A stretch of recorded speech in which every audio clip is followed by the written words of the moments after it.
That is how she learns to behave." Those words made my blood run cold.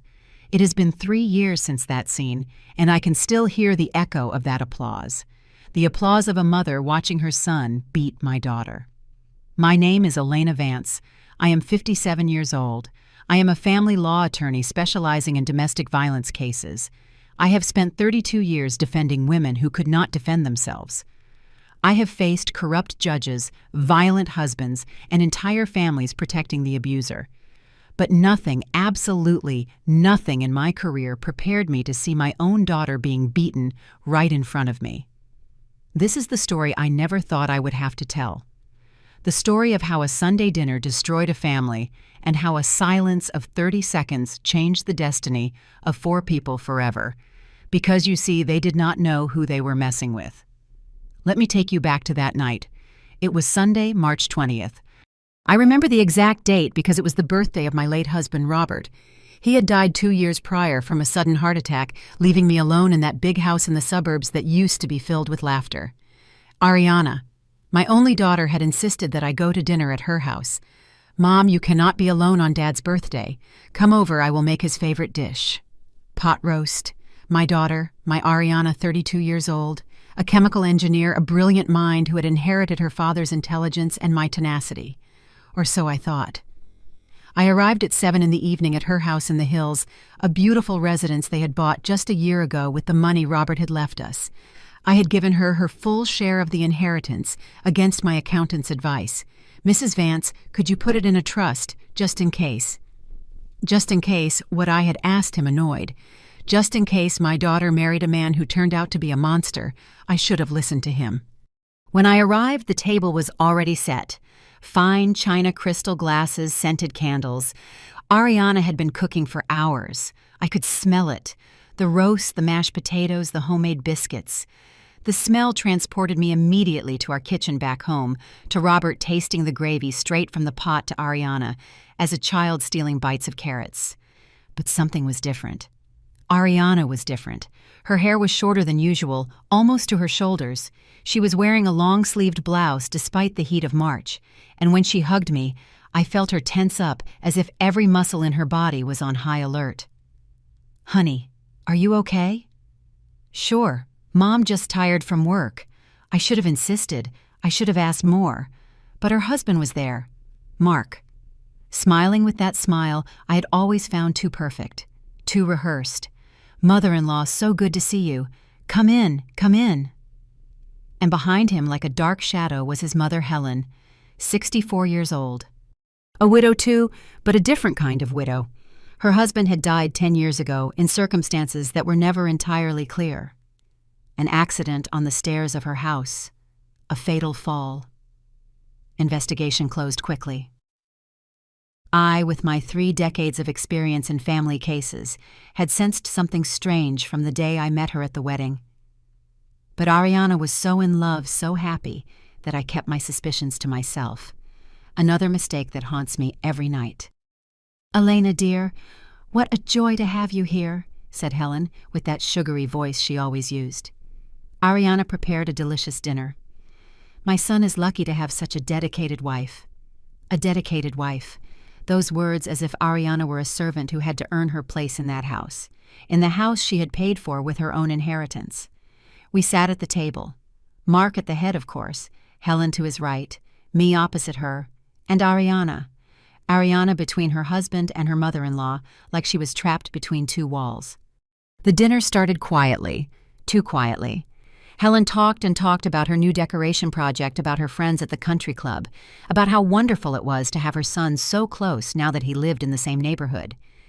I ate in silence, observing. I watched how Ariana served the food with trembling hands. I watched how Mark did not even say thank you.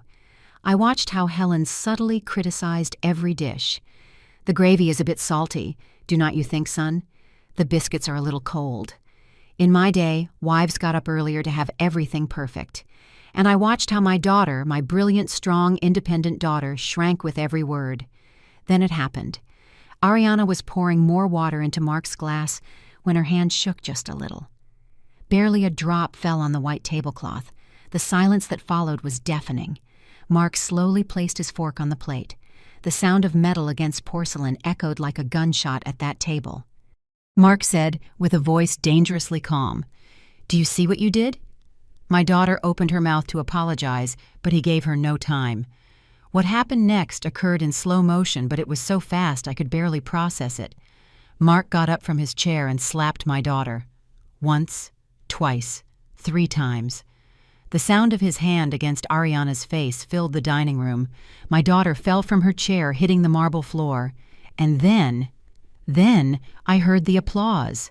Helen was clapping. "That is how she learns to behave," she said with a satisfied smile. "A clumsy wife needs correction. I also had to educate my husband this way. It is for her own good." My blood froze.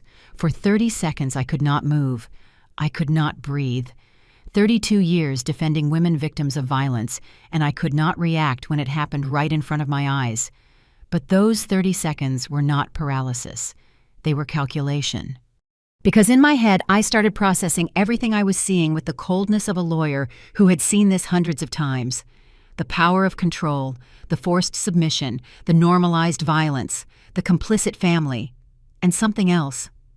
I saw the glass of water with the slight condensation ring on the table, the drop that had fallen, the way Mark had reacted disproportionately. This was not the first time. I stood up from my chair slowly without saying a word. Mark looked at me with that arrogant smile waiting for me to scream, to make a scene, to get hysterical like him. Probably what he expected emotional women to do. But I did not scream. I took my phone out of my purse. My hands did not shake. Not once. And I dialed a number I had on speed dial for 20 years. "Commander Miller," I said with a voice so cold I surprised even myself. "This is Elena Vance. I need an immediate response unit at 345 Palm Avenue, apartment 802. Domestic violence in progress with witnesses." I'm going to activate the recording on my phone now. And I did. I activated the recorder. I put the phone on speakerphone on the table and looked directly into Mark's eyes. "Repeat what you just did," I said. "Repeat what your mother just said. Please." "I have all night." Mark's face changed color, from arrogant red to ghostly white in 3 seconds. You cannot." "I am a lawyer, specializing in gender violence for 32 years, I said with the same cold voice. "I have prosecuted 218 men like you. I have direct contact with the special prosecutor's office, and you just beat my daughter in front of me, in front of your mother, who applauded and justified your violence, making her a legal accomplice." I walked over to Ariana, who was on the floor, her face red and silent tears falling down her cheeks. I helped her up carefully, checking for any serious injuries. "Mom," she whispered. "Silence, my love. I am doing the talking now." Mark took a step toward me, but I held up a hand. "If you touch me, that is 3 more felonies. Threat, attempted aggression against a key witness, and obstruction of justice. Do you want to keep adding years?" Helen, for the first time all night, had stopped smiling. "This is a family matter," she said with a trembling voice. "You have no right to. I have every right in the world. I am a direct witness to a crime punishable by 3 to 6 years in prison. And you, madam, as an active accomplice who justified and celebrated the violence, can face up to 4 additional years." At that moment we heard the sirens. Half an hour. I had told them they would arrive in half an hour, but I had known Commander Miller for 2 decades. He knew that when I called it was serious. They had arrived in 17 minutes. 3 patrol cars parked in front of the building. 6 officers came up to the apartment. Commander Miller entered first with that imposing presence I had learned to respect in hundreds of cases. Attorney Vance, he greeted me formally. Then he saw Ariana, with her face marked, still trembling. His expression hardened. "We have caught them in the act," I told him. 3 blows, direct witness, partial recording on my phone, and accomplice present. The commander nodded and looked at Mark. "Sir, you have the right to remain silent." What followed was pure protocol. Mark was arrested. Helen, too, as an accomplice. Both were handcuffed and taken to the patrol car. Before leaving, Mark looked at me with a hatred I will never forget. "This is not going to stay like this," he said. "My family has contacts. We are going to." "Your contacts are worth nothing when there is solid evidence and witnesses," I interrupted him. And if you try to intimidate me or get near my daughter, I will personally ensure that every day of your sentence is spent in the prison furthest from this city." They took him away, and for the first time all night, I hugged my daughter. She cried in my arms for what seemed like an eternity. She cried out years of silence, of fear, of feeling trapped in a nightmare she did not know how to end. "Why did you not tell me?" I asked her when she could finally speak. "I was ashamed, Mom. You have always been so strong, always defending other women. How was I going to tell you that I was being a victim myself? How was I going to accept that I married a man who turned out to be exactly the kind of monster you fight?" I hugged her tighter. "It ends today." And so it was. But this story does not end with the arrest. This story is just beginning. Because what Mark and Helen did not know was that the universe has a very particular way of serving justice, and I was going to make sure that every single one of their actions had its consequence. Sometimes we trust the wrong people too much. Have you also been disappointed by someone you loved? Tell me your story in the comments. I want to read them. Before I tell you what happened after that night, I need you to understand something important. I need you to know who Ariana was before Mark.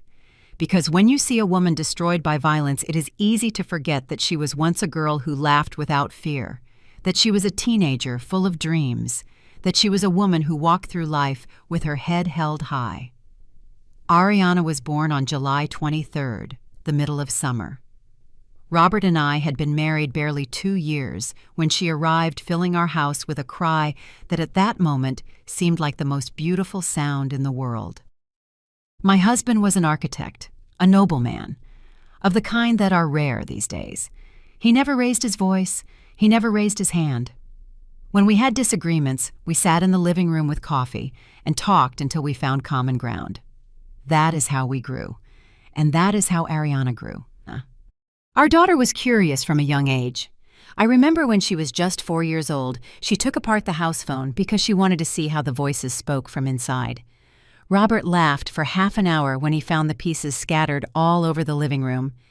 "This girl is going to be a scientist," he told me while we picked up screws from the floor. And he was right. Ariana was always brilliant.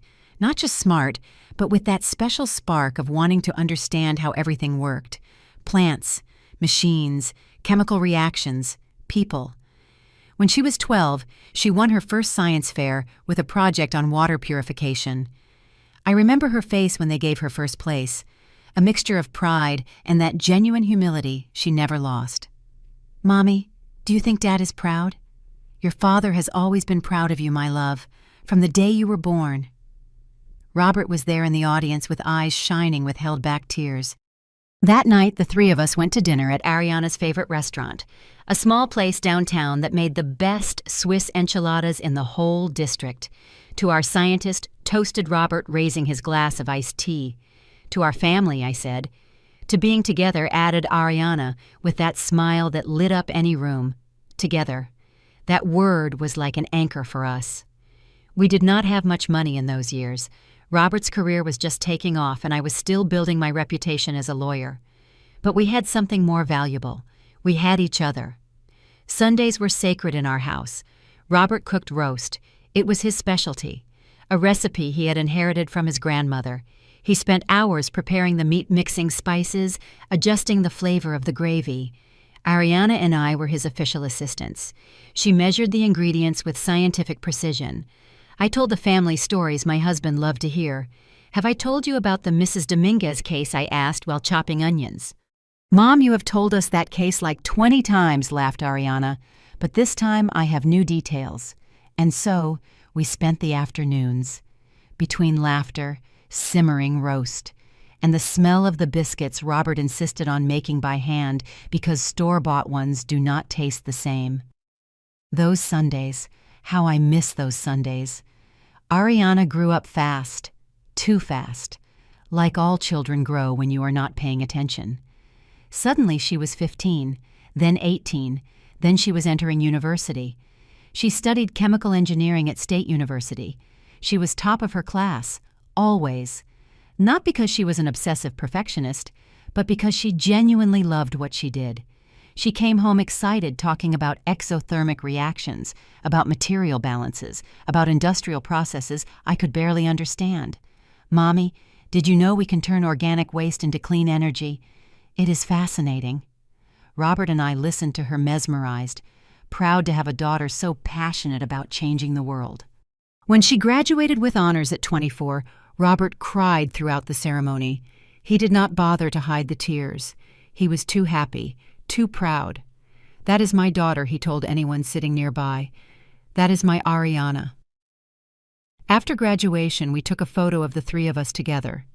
That photograph is now framed in my living room, Ariana in the middle holding her degree, with Robert and me on each side hugging her, all smiling. We did not know that would be one of the last complete photos we would have as a family. Ariana got a job immediately at a major pharmaceutical company. She was a researcher, developing new processes for more accessible generic drugs. Her dream had always been to do science that helped people. "I do not want to work just for money, Mom. I want my work to mean something," and it meant something. In 2 years, she was already a project leader. She published 3 articles in international scientific journals. She traveled to conferences in Europe and the United States. She was independent, successful, happy. She lived alone in a small but cozy apartment in the city. On weekends, she went running in the park. She went out with her friends from university. She visited exhibitions in museums. And every Sunday, without fail, she came home for Dad's roast. That was our untouchable tradition. Until she met Mark.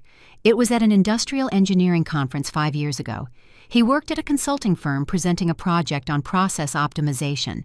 Ariana was there representing her pharmaceutical company. "Mommy." I met someone, she told me that afternoon on the phone, with an emotion in her voice I had not heard before. My heart skipped a beat, not of joy, but of that feeling every mother has when her daughter is growing up, when she is about to share her life with someone else. "Tell me." His name is Mark. He is an industrial engineer. He is smart, funny, and has incredible eyes. We talked for 3 hours after the conference. 3 hours, Mom. I did not even notice the time. I wanted to be happy. I wanted to feel that pure joy a mother should feel when her daughter falls in love for the first time. But something inside me stirred, a silent alarm that at that moment I did not know how to interpret. "When are we going to meet him soon?" "Very soon. I want Dad and you to meet him." 3 weeks later, Mark came to dinner at the house. He arrived on time, with a bottle of expensive wine and flowers for me, well-dressed, well-groomed, with that perfect smile I mentioned before. "Too perfect. Mrs. Vance, it is an honor to meet you. Ariana has told me so much about you and your work. I deeply admire what you do for women victims of violence. The right words, the right tone, the right posture." Robert shook his hand. They talked about architecture and engineering, about projects and professional perspectives. My husband seemed comfortable with him, but I watched him. I watched how he subtly interrupted Ariana when she spoke. I watched how his smile did not quite reach his eyes. I watched how, when Ariana mentioned a recent professional achievement, he quickly changed the subject to his own successes. Small details, insignificant to any normal person. But I had spent 30 years seeing patterns, and I recognized the warning signs. That night, when Mark and Ariana left, Robert found me in the kitchen washing dishes in silence. "What is wrong, love?" he asked me, knowing my silence better than anyone. "I do not know. Something does not add up. Give him time. It is the first time you see Ariana in love. It is natural to worry." Maybe he was right. Maybe I was projecting my work cases onto my personal life. Maybe I was being overprotective, but my instinct was screaming. The months followed. Ariana and Mark became inseparable. She started talking less about her work and more about him. She stopped going to the gym because Mark preferred they spend that time together. She stopped going out with her friends on Fridays because he wanted it to be their special night. "Mommy, I am happy, really happy. I wanted to believe her. God knows I wanted to believe her." Then we met Helen. It was 6 months later at a family lunch Mark organized. His mother had just moved to the city, according to what she told us, to be closer to her son. "He is all I have since my husband died," she explained with that sweet voice I later learned to detest. Helen was different from anyone I had met, elegant in appearance, but with an energy that occupied the entire space. She talked nonstop, always directing the conversation towards Mark, towards how wonderful he was, towards how much she had suffered to raise him alone after her husband's death. It was a terrible accident, she said, with dramatically moist eyes. He fell down the stairs. I never got over that loss. But her body language did not match her words. There was no real pain in her expression, only performance. And the way she looked at Ariana, like evaluating, like measuring, like deciding if my daughter was good enough for her son. After that lunch, Robert and I talked until dawn. That woman gives me a bad vibe, I said. Me too. But Elena Ariana is an adult. We cannot. I know, but something is wrong. I can feel it. Robert hugged me that night as he had done thousands of times in our marriage. If something is wrong, Ariana will see it. We raised her to be smart, to be strong. Let's trust her. And I trusted. That was my mistake. A year later, Mark proposed to Ariana, an elaborate proposal at a lake house with rose petals and violinists. She said yes, crying with happiness. When she told us, I hugged my daughter and told her I was happy for her, and part of me was. The other part, the experienced lawyer, was screaming in silence. The wedding was beautiful. 200 guests in a garden in wine country. Ariana was radiant in her white dress. Like all brides, Robert walked her down the aisle. I remember he looked at me before giving her away, and in his eyes I saw the same worry I felt. But it was too late. We had already said yes. We had already given our blessing. The first months of marriage seemed normal. Ariana kept coming home on Sundays, although now with Mark. We kept making roast. Although conversations no longer flowed with the same naturalness, Mark always had an opinion on everything. He always corrected some detail of Ariana's stories. He always diverted attention to himself. And Ariana started talking less. Then, Robert died. It was sudden. A massive heart attack while he slept. He went in peace, without pain, but he went too soon. 62 years old. We still had so many years ahead, so many more Sundays of roast, so many stories to create, so many grandchildren to meet. But he was gone. And with him went the balance of our family. The funeral was a whirlwind of pain. Ariana cried in my arms like she hadn't cried since she was a child. Mark was there, correct and appropriate, but distant, as if fulfilling a social duty rather than comforting his wife. Helen, for her part, spent the entire funeral comparing Robert's death to her own husband's death. I know exactly how you feel, Elena. I also lost the love of my life. Although I must say, my loss was more traumatic because it was violent. Even in my pain, I recognized the manipulation. But I was too broken to confront it. The weeks after the funeral were the darkest of my life. The house felt empty, full of ghosts of a life that no longer existed. Robert's coffee mug still on the kitchen counter, his robe hanging in the bathroom, his architecture books in the study. Ariana came every day. She stayed with me. She made me food I could not eat. She forced me to shower, to get out of bed. Mom, you have to keep going. Dad would want you to keep going. And she was right, but going on without Robert was like breathing without air. It was during those months that Mark began to change. Or maybe he didn't change. Maybe he showed who he had always been. He started suggesting that Ariana shouldn't come to visit me so much. Your mother is fine. She has to learn to be independent. He started criticizing her work, her clothes, her schedule. Why do you get home so late from the office? What are you really doing? And Ariana, devastated by the loss of her father, vulnerable and seeking stability, began to give in. She stopped coming so often. She stopped telling me so much. She stopped being the woman she had been. I noticed it in phone calls, in how her voice had lost that brightness, in how she always spoke in whispers, as if someone were listening. Honey, are you okay? Yes, Mom. I'm just tired from work. The same answer, over and over again.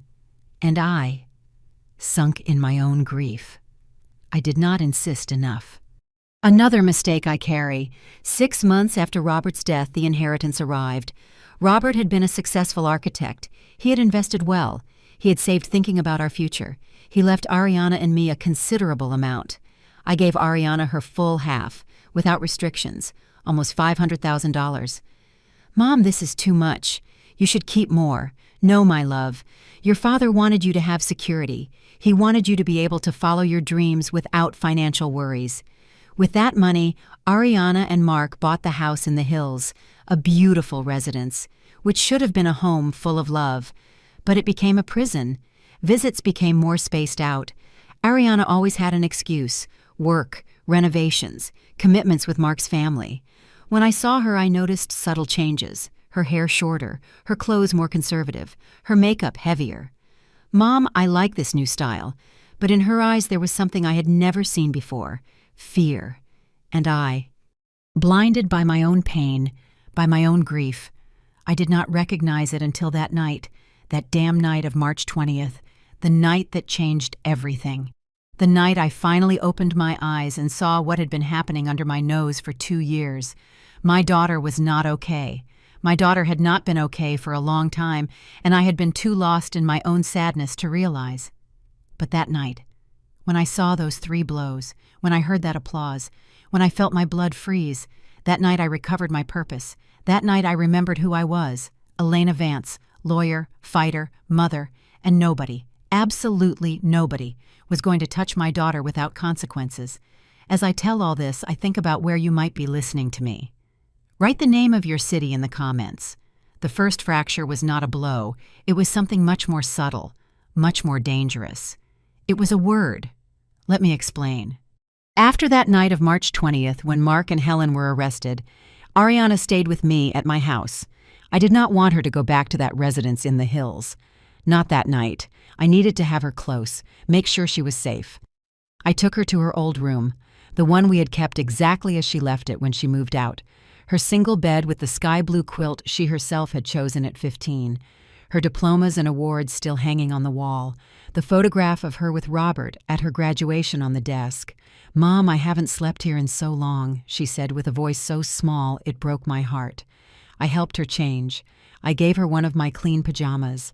I made her chamomile tea with honey like I did when she was a child and could not sleep. We sat on her bed, like so many nights of her childhood. Tell me everything I said softly. From the beginning. I need to know when it started. Ariana remained silent for a long time. She stared at her cup of tea, watching the steam rise in delicate spirals. Finally, she spoke. Do you remember our honeymoon in Greece? Of course I remembered. It had been 3 years ago. Ariana came back with hundreds of photographs. The impossible blue sea of Santorini, the ruins of Athens, the sunsets in Mykonos. In all the photos, she was smiling. She looked radiant. She looked happy. On the last night in Santorini, Ariana continued we were having dinner at that restaurant overlooking the sea. Do you remember I sent you that photo? I nodded. I remembered it perfectly. Ariana in a white dress, the sun setting behind her, her smile wide and genuine. We had drunk wine. We were celebrating. A waiter approached our table, a young guy, Greek, very kind.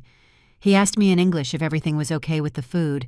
I told him yes, that everything was delicious. We talked for maybe 30 seconds. Ariana took a sip of her tea. Her hands trembled slightly. When the waiter left, Mark stayed quiet. I thought he was enjoying the view, the moment. But when I looked at him, he had that expression I later learned to fear. And what expression? Cold, distant, as if suddenly I was a stranger. What happened? We finished dinner in silence. We went back to the hotel.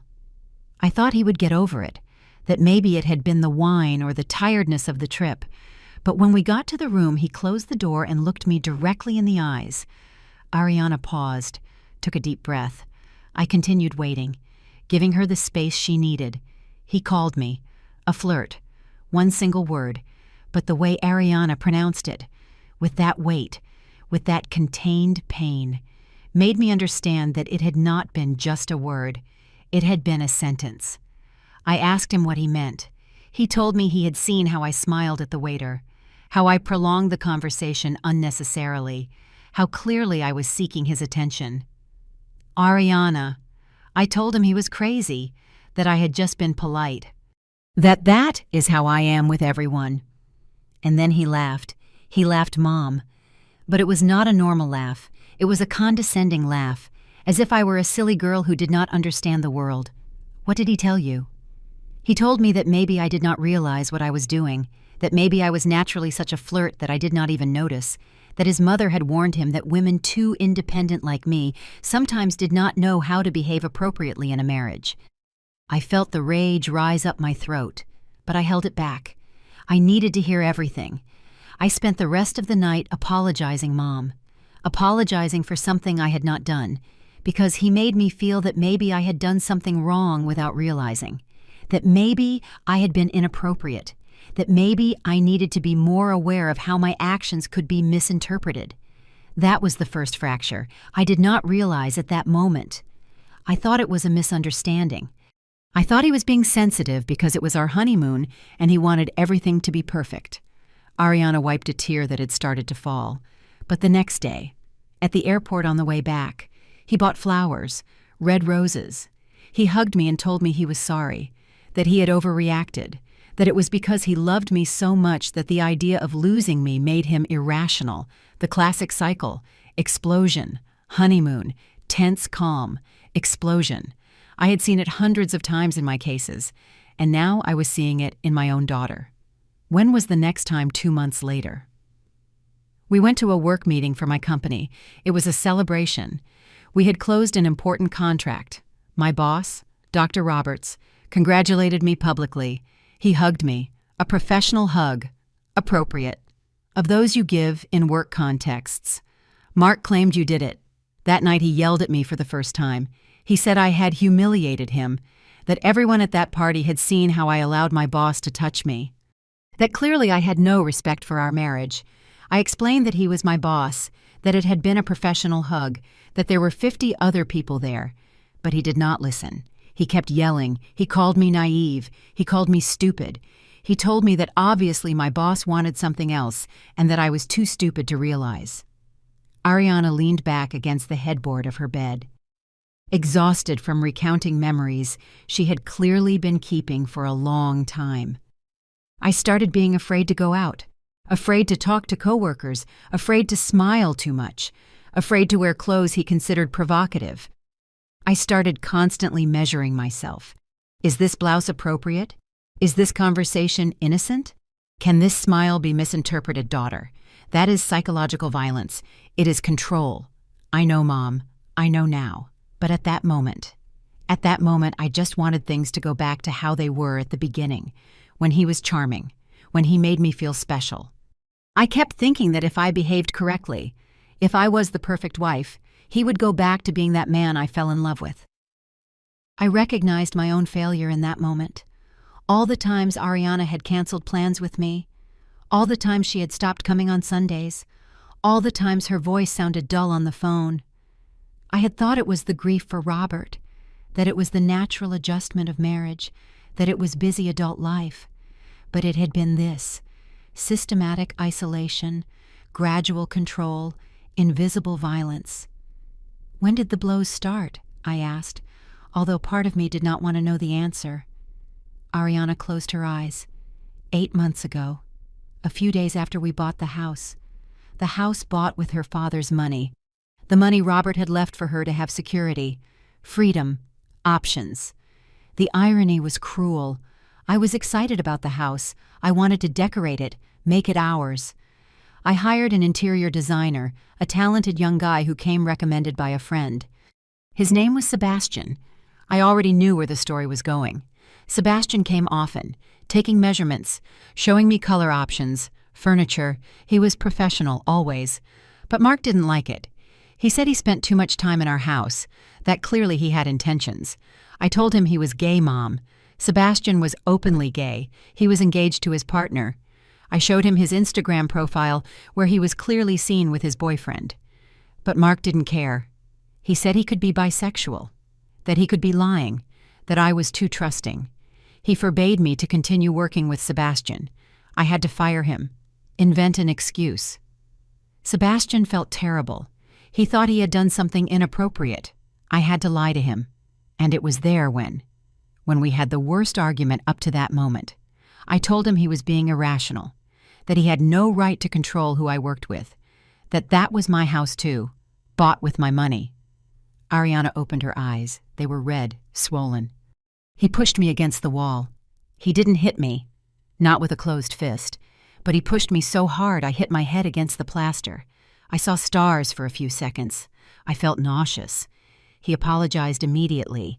He cried. He said he didn't know what had happened to him, that I had provoked him by mentioning my money when we were supposed to be a team, that he was under a lot of stress at work, that his mother was sick and he was worried.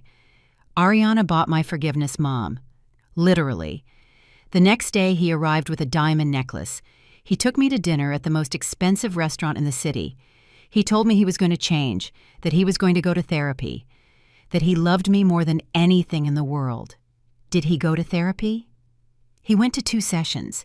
Then he said the therapist didn't understand him, that the therapist was on the side of women and that it wasn't fair. Of course not.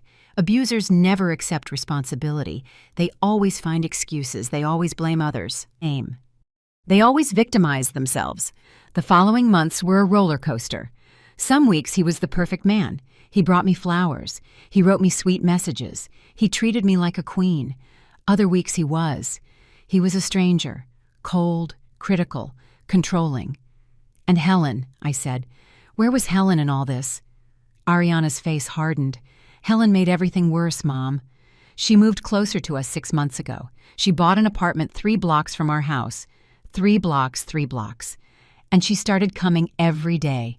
Every day, Mom. Sometimes without warning. She arrived with her keys, because Mark had given her a set, and entered as if it were her house.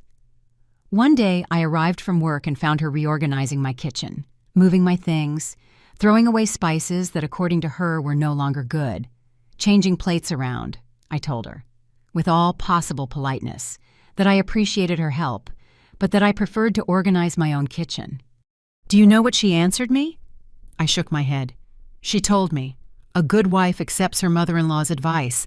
I raised Mark alone, working double shifts, sacrificing everything for him.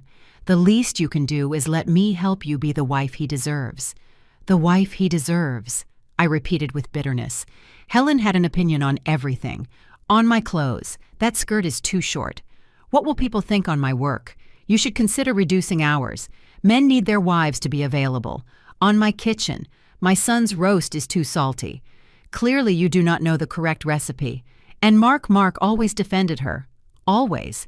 It didn't matter how unreasonable she was. He took her side. He told me his mother had suffered a lot, that she had raised a son alone, that I should be more understanding. I started feeling like a stranger in my own house, as if I were living in their house, not mine, as if I were a guest who had to earn the right to be there. Ariana got out of bed, walked to the window of her old room. She looked outside, towards the garden where Robert used to grow herbs for cooking. Do you know what is the worst part, Mom? What? That Helen talked to me about her marriage as if it were a role model. She told me how she educated her husband, how she put him in his place when he behaved badly, how she taught him that she was the one who ruled the house. I always thought those stories were strange. She talked about hitting him with objects when he got drunk, about hiding his money when he didn't behave well, about punishing him by locking him out of the house at night. A shiver ran down my back. And when she told me these stories, she laughed. She laughed, Mom, as if they were funny marriage anecdotes, not abuse. Do you think what if she killed her husband? I do not know. But every time she mentions it, there is something in her eyes, something cold, something that scares me. Ariana returned to bed, snuggled next to me. As when she was a child and had nightmares, the first real blow, the first with a closed fist, was 4 months ago. I waited. It was something so stupid, so ridiculously stupid, that I am ashamed to tell it. Tell me anyway. I was cooking, making dinner. Helen had come and had criticized everything, the cleaning, the food from the day before, my hair. I was tense, stressed. I chopped onions with the knife Robert had given me. That Japanese one I liked so much. I remembered that knife. Robert had bought it on a trip to Japan. He had paid a fortune for it because he knew how much Ariana liked cooking. Mark arrived from work in a bad mood. He started complaining that the house smelled too much like onion. I explained I was cooking. He told me I could have ventilated better. I told him the windows were open, and then, without any reason, without any real provocation, he told me, "You are useless. You cannot do even the simplest thing without ruining it." I turned to look at him, surprised, and he took that as a challenge. Ariana instinctively touched her jaw, as if the pain were still there. He hit me. A direct punch to the jaw. I fell to the floor. Dad's Japanese knife fell and dented against the tiles. Silent tears fell down my face. I couldn't contain them. I stayed there, on my kitchen floor, bleeding from the mouth, looking at Dad's broken knife, and the only thing I thought was, "Dad, I need you. I do not know what to do without you." I hugged her tighter. Helen was there. She had seen everything. Do you know what she did? What she knelt beside me and told me. Wives have to learn when to keep their mouth closed. I learned that lesson many years ago. Now it is your turn. After that. Mark locked himself in his study. Helen helped me clean the blood. She gave me ice for my jaw. She taught me how to cover the bruise. Yellow concealer first, then your skin tone, then powder. She explained with all the calm in the world, as if it were a normal beauty tutorial. I asked her if she had gone through this, if her husband had ever hit her.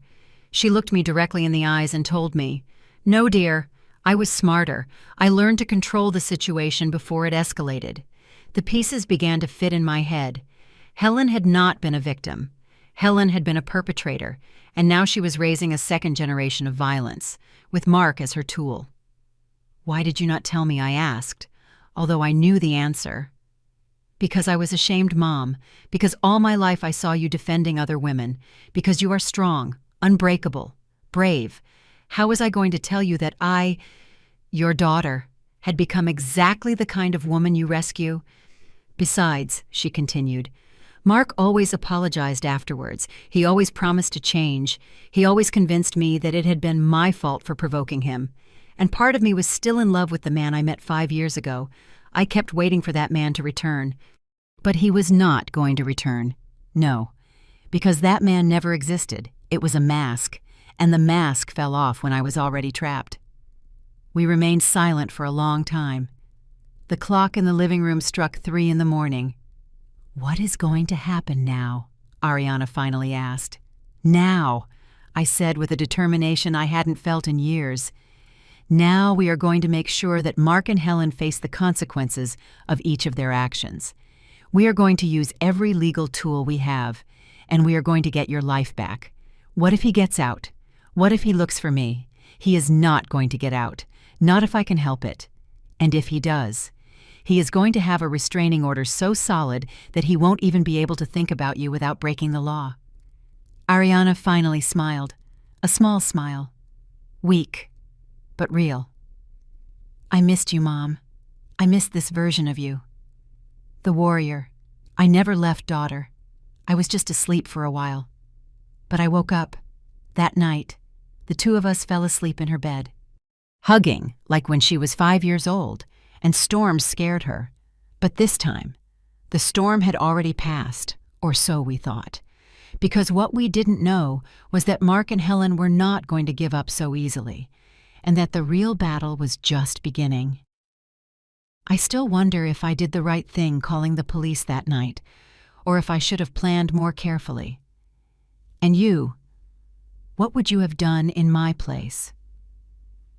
The days after the arrest were strange, strangely silent, strangely peaceful, as if the world had pressed pause. Ariana stayed with me at the house. We didn't talk much about going back to the house in the hills. Neither of us wanted to face that conversation yet. In the mornings, I made coffee just like Robert did. Ariana sat at the kitchen counter, wrapped in one of my robes, looking out the window towards the garden. Sometimes we talked, more frequently. We remained in a comfortable silence. That type of silence that only exists between people who know each other deeply. It was the 4th day after the arrest when the first call came.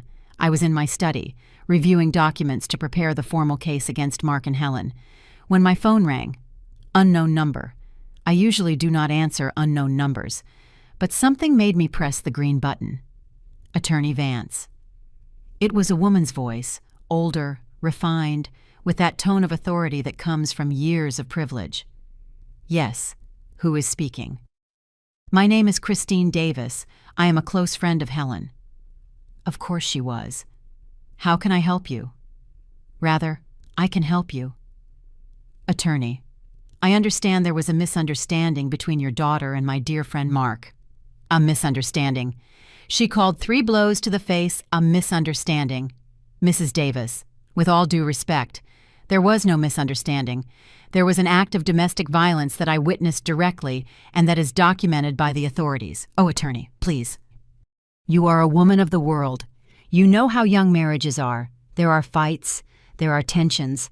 That does not mean you should destroy the life of a successful man for a moment of what. I interrupted her. My voice sounded colder than I intended. A moment of what exactly? Silence on the other end. What she tried to say continued with a more cautious tone. It is just that Helen has told me a lot about her son. He is a good man, hardworking, devoted. And your daughter?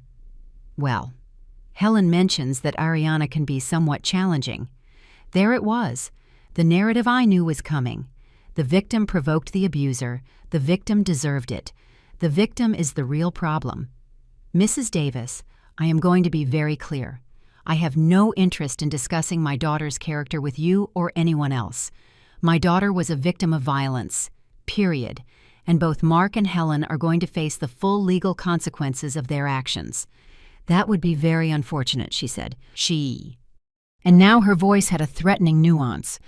Mark comes from a very well-connected family. His uncle is a magistrate in the Superior Court. His cousin works in the Attorney General's office.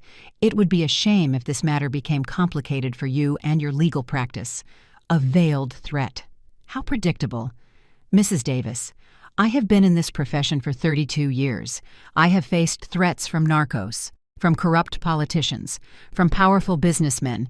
If you think I am going to back down because Mark's uncle is a magistrate, you clearly do not know who you are talking to. Besides, I continued, every word of this conversation is being recorded, as is my legal right. And any attempt at intimidation or interference with an active case constitutes obstruction of justice. Do you wish to continue? She hung up immediately. I sighed and saved the recording in 3 different locations: my phone, my computer, and the cloud. 32 years had taught me to document absolutely everything. Ariana appeared in the study doorway. Who was it? I told her about the call. I saw her face pale. Mom. Christine Davis is one of the most influential women in the neighborhood. If she is on Helen's side, it does not matter whose side she is on. Justice does not work by social connections. But even as I said those words, I knew they were not completely true. Justice should work like that. But in reality, connections mattered. Power mattered. Money mattered. And Mark, apparently, had more connections than I had anticipated. The second call came that same afternoon. This time it was my assistant at the firm. Lucy. She sounded nervous. Attorney, I need to tell you something. A man arrived an hour ago. He said he was Mark's lawyer. He left this. She sent me a photo by WhatsApp. It was a lawsuit. A lawsuit for defamation, false accusation, and moral damages. Against me. Against Ariana. They were asking for $2 million in compensation. He also left something else. Lucy continued, a temporary court order suspending the restraining order against Mr. Mark, signed by Magistrate Henry, his uncle. Of course, how is it possible, I asked, although I already knew the answer. Favors, calls between friends, the system working for whoever had the right connections. It is not legal, I said. I am going to appeal immediately. Lucy, yes. Contact Magistrate Hernandez. She owes me a favor. I need her to review this case personally. I will do it. I hung up and stared at the lawsuit on my phone. $2 million, an amount designed to intimidate, to scare, to make people give up. But I was not people. Ariana entered the study again. She had heard part of the conversation. Mom, This is getting out of control. Maybe we should what I looked directly at her, back down. Let him get away with it. Allow him to continue hitting you because he has a magistrate uncle. No. But $2 million, Mom. That could ruin us. They are not going to win that lawsuit. It is an intimidation tactic, pure and simple. But I saw the fear in Ariana's eyes, and for the first time I saw something else. Doubt. Daughter. Look at me. She did, although with effort. Are you thinking about going back to him? Silence. Ariana, answer me. I do not know, she whispered. I do not know, Mom. All this is too much. The calls, the lawsuits, the threats. And Mark. Mark has been writing to me. My blood froze for the second time that week. What he writes to me from his lawyer's phone, long messages. He says he is sorry, that he is in therapy, that he finally understood what he did wrong, that Helen is also receiving psychological help, that if I give him one more chance, he is going to prove he can change. Ariana, I know what you are going to say. I know it is manipulation. I know he is probably lying. But Mom, her eyes filled with tears. What if this time it is true? What if he really is going to change? We were married 3 years. That has to mean something. I got up from my desk and took my daughter's hands in mine. Do you know how many times I have heard that same story? How many women have sat exactly where you are now, saying exactly the same words? But they are not me. You are right. They are not. Because many of them did not have the luck to have someone to help them get out. Many of them went back. And do you know what happened? Ariana shook her head. But I think she already knew the answer. Some are in hospitals, some are in wheelchairs, some are in cemeteries. Mark would not kill me. That is exactly what all of them thought. We remained silent. I could see the internal battle on my daughter's face, the rational part fighting against the emotional part, the part that knew the truth against the part that still wanted to believe in the fairy tale. Let me show you something, I said. I took her to my home office, opened my computer and showed her statistics, cold, hard, undeniable numbers. 70% of women who return to their abuser after the first serious incident suffer more severe violence. 43% end up in the hospital within the first year. And look at this number. I pointed to a figure in red on the screen. 1,200 women died last year from partner violence. 1,200. Each of them believed their partner was going to change. Each of them thought it was different. Ariana looked at the screen with glassy eyes. But I also have other numbers. I continued. Women who got out, women who reported, women who rebuilt their lives. 87% report better quality of life 2 years later. 93% say it was the best decision of their life. And the other 7%, some cases went back before we could help them completely. Some faced economic difficulties, but none. Ariana died. My daughter let herself fall onto the sofa in my office. You just do not understand, Mom. It is not just physical fear. It is. It is everything. The house we bought together, the plans we had, the friends we made as a couple, the family we were going to build. If I leave him, I lose all that. No, I said firmly. If you leave him, you gain your life. Everything else is replaceable. Your life is not. But I feel so guilty, as if I were exaggerating, as if 3 blows were not enough reason to destroy a marriage. And there it was, the denial, the minimization, the syndrome I had seen in hundreds of cases. Ariana, look at me well. 3 blows. That is 3 blows too many. There is no acceptable number of times someone can hit you. 0 is the correct number. 0. But what will people think? My friends, my colleagues, his family. Do you care more about what strangers think than your own safety? It is not that. It is just that it is complicated. No, daughter. It is simple. He hit you. He is the guilty one. You are the victim. There are no nuances there. Ariana stayed quiet for a long moment. Can I at least read the messages? Can I at least hear what he has to say? Every fiber of my being wanted to say no, wanted to forbid her to have any contact with Mark. but I also knew that if I pressured her too much, I could push her away. "Okay," I said carefully, but with conditions. 1. I read the messages with you. 2. You do not respond without consulting me first. 3. We document everything in case we need to use it legally. Deal. She nodded. That night, sitting in her room. Ariana opened her phone and showed me the messages. There were dozens, all from different numbers. The first said, "Ariana, my love, you do not know how sorry I am. I am destroyed. These days in custody have given me time to think, to really see what I did. I was a monster to you. I do not deserve your forgiveness, but I ask for it anyway. Please, give me a chance to show you I can change. I love you more than my own life." Classic. Self-flagellation followed by declaration of love. The second. I spoke to a psychologist here. He diagnosed me with impulse control disorder related to childhood trauma. I finally understand where my violence comes from. My mother. She hurt me a lot when I was a child. I know it is not an excuse, but it is an explanation. I am working on that. For you. For us. Now blaming his mother. Interesting twist, considering Helen had applauded when he hit Ariana. The third. I saw my lawyer filed a lawsuit against you and your mom. Please. Believe me, I did not want that. It was my family's decision. I just want to resolve this in private, as a couple. Tell them to withdraw the lawsuit. Just give me the chance to talk to you. Face to face, without lawyers, without your mom interfering. There was the real objective. Isolate her from me.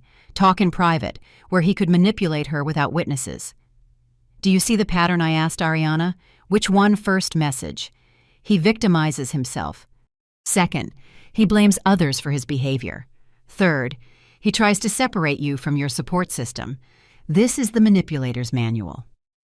Chapter 1. But Mom, what if he really is getting help? What if he really wants to change? If he really wanted to change, he would respect the legal process. He would respect your space. He would not be pressuring you to talk in private. He would not be using lawyers to intimidate us while writing you love messages. Ariana knew I was right.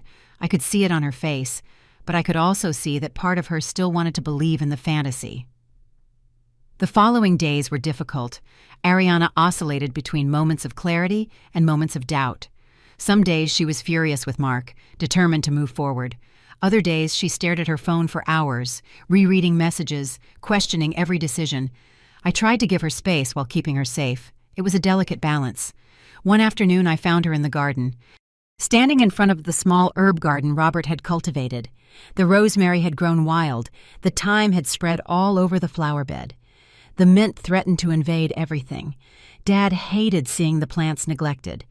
She said without turning around. I stood beside her. Your father would want you alive and safe. That is all that would matter to him. Sometimes I wish he were still here. He always knew what to say, always knew how to make everything seem simple. Your father was wise, but even he would have struggled with this, not because he didn't know the right answer, but because you were his daughter. And when you love someone, you want them to make their own decisions, even when you know they might be the wrong ones. Ariana turned to look at me. Do you think I am making the wrong decision by doubting I think it is natural to doubt? You were with him 3 years. You built a life with him. You cannot just turn off those feelings like a switch. But what I ask is that you do not confuse the love you felt for him with the danger he represents now. What is the difference? True love makes you feel safe.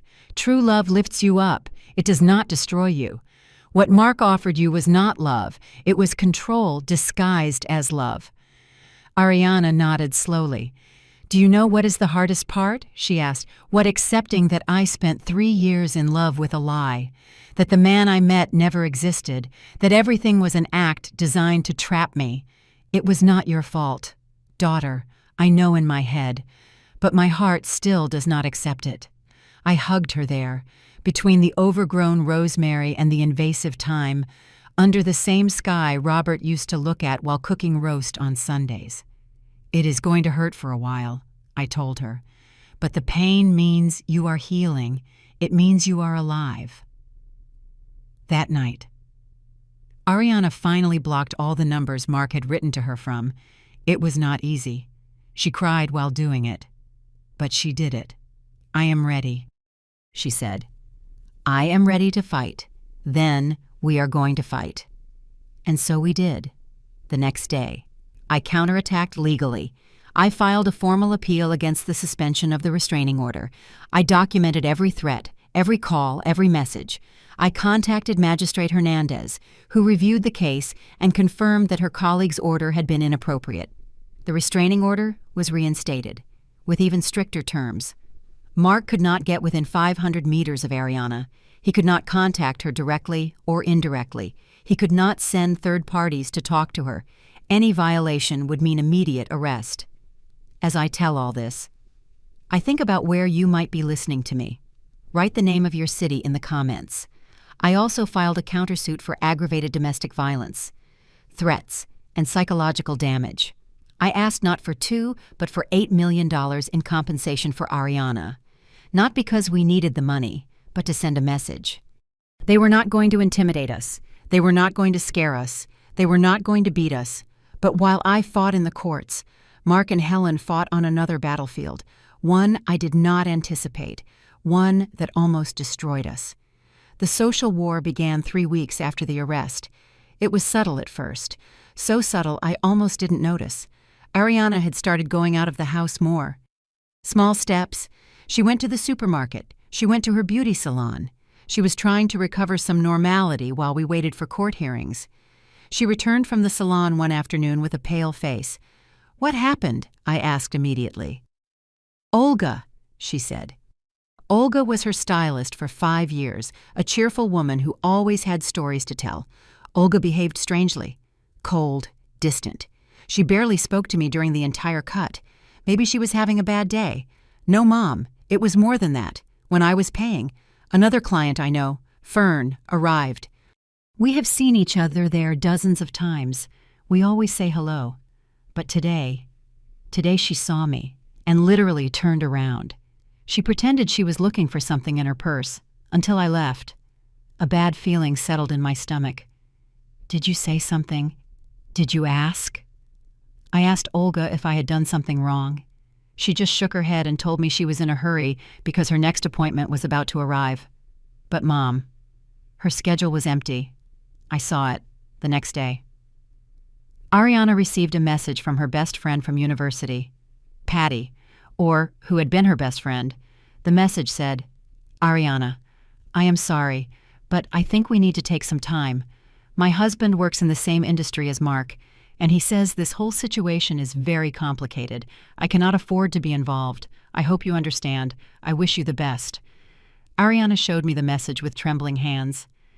Patty and I were roommates for 4 years in college. 4 years, Mom. She was my maid of honor at my wedding. And now she abandons me because her husband says it is complicated. People are afraid of difficult situations, I said, although the rage grew in my chest, especially when there is power and influence involved. It is not just Patty. Look, she showed me her Instagram. She had lost almost 100 followers in the last few days. Her last post, a photo of a sunset she had taken from my garden, had only 3 likes. Before, she used to receive more than 200. I checked the comments on her old posts. Someone had been leaving anonymous messages. "Aren't you ashamed of destroying a good man's life? We all know you provoked the situation and now play the victim. Your mother-in-law told me the truth. You are a manipulator. When did these comments start?" About a week ago. I delete them, but they keep appearing. They come from different accounts every time. It was an organized campaign. I recognized it immediately. I had seen this tactic before in other high-profile cases. "Helen," I said, "do you think she is behind this? I am sure." And she was right. 2 days later, my assistant Lucy called me urgently. "Attorney, you need to see this." She sent me a link to a blog. It was called The Truth Behind False Accusations. It was anonymous, but professionally designed. The most recent post was titled, "The Case of Mark M." When a corrupt family destroys an innocent man. I read it with growing horror. The article painted Mark as a loving and successful husband, victim of a radical feminist lawyer, me, and her manipulative daughter, Ariana. It said we had invented everything to keep his money, that we had a history of falsely accusing men, that I had been reprimanded for unethical conduct on multiple occasions. Everything was a lie, every word. But it was written convincingly, with anonymous sources, with confidential documents, with photographs taken out of context. There was a photo of Ariana at a party, laughing and holding a glass of wine. The caption said, "Does this look like a traumatized woman, Ariana Vance, after destroying her husband's life?" The photo was from 6 months before the blows, from a work dinner, but without context. It seemed like evidence she was lying. There was another photo of me leaving a court, with a serious expression. The caption, "Elena Vance, known for her aggressive tactics and her hatred towards men, has found in her own son-in-law her next victim. This is pure defamation. I told Lucy, I am going to sue. There is more," she said with a tense voice. The blog has been shared almost 3,000 times in the last 24 hours. It is in Facebook groups, on Twitter. There is even a hashtag, Justice for Mark. I felt dizzy. How is this possible? Someone is paying to promote it, probably bots, fake accounts, paid influencers. This is a professional smear campaign. Attorney. I showed the blog to Ariana. I watched her read it with tears falling down her face. "They are destroying my reputation," she whispered. "They are making it look like everything is my fault. What will they think at my job? What will my colleagues think?" As if the universe had heard her question. Her phone rang. It was her boss at the pharmaceutical company. "Dr. Peters." Ariana put on the speakerphone. "Ariana, we need to talk," said Dr. Peters, without preamble. Her voice sounded uncomfortable. "Certain rumors have reached my ears about your personal situation. Doctor, I can explain. I do not need explanations, but I need you to understand that this company has an image to protect. We cannot afford to be associated with scandal, whether true or false." My blood boiled. "Dr. Peters," I intervened. "This is Elena Vance, Ariana's mother and her legal representative. What you are suggesting sounds dangerously close to wrongful termination based on her condition as a victim of domestic violence, which is protected by law." Silence on the other end. "I am not firing anyone," the doctor finally said. "I am just suggesting that maybe Ariana needs to take some time, a leave of absence. Paid, of course, until all this is resolved." "How long?" Ariana asked with a trembling voice. "Indefinite. For now." She hung up. Ariana let herself fall onto the sofa. "They are destroying me, Mom. Systematically. My social life, my reputation, now my job. What is next, I did not have to wait long to know. That same afternoon, my accountant, Ernest, called me with alarming news. "Elena, we have a problem. Someone filed a complaint with the IRS alleging that you have been evading taxes for years." "What? That is absurd. I know. Your records are impeccable. But now you will have to prove it. They are going to audit your firm, all your cases from the last 5 years, all your accounts. Who filed the complaint? It is anonymous. But Elena, it arrived with documents, forged documents, I am sure. But very well done. Someone invested time and money in this. Helen, Mark, their network of influences. They were attacking from all fronts. How long will the audit take? Months, maybe a year. And in the meantime, your reputation will be under scrutiny. Clients are going to doubt. Cases can be delayed." I hung up and looked at Ariana. They are playing dirty. What are we going to do? The same thing I always do. Fight with the truth. But even as I said those words, I felt the pressure. For the first time in 32 years of career, I felt true fear, not for me, but for my daughter, for what this war could do to her. The following days brought more revelations. We discovered that Helen had been organizing meetings with the wives of important men in her social circle, telling them her version of the story, that Ariana was an unstable woman who had seduced her son for his money.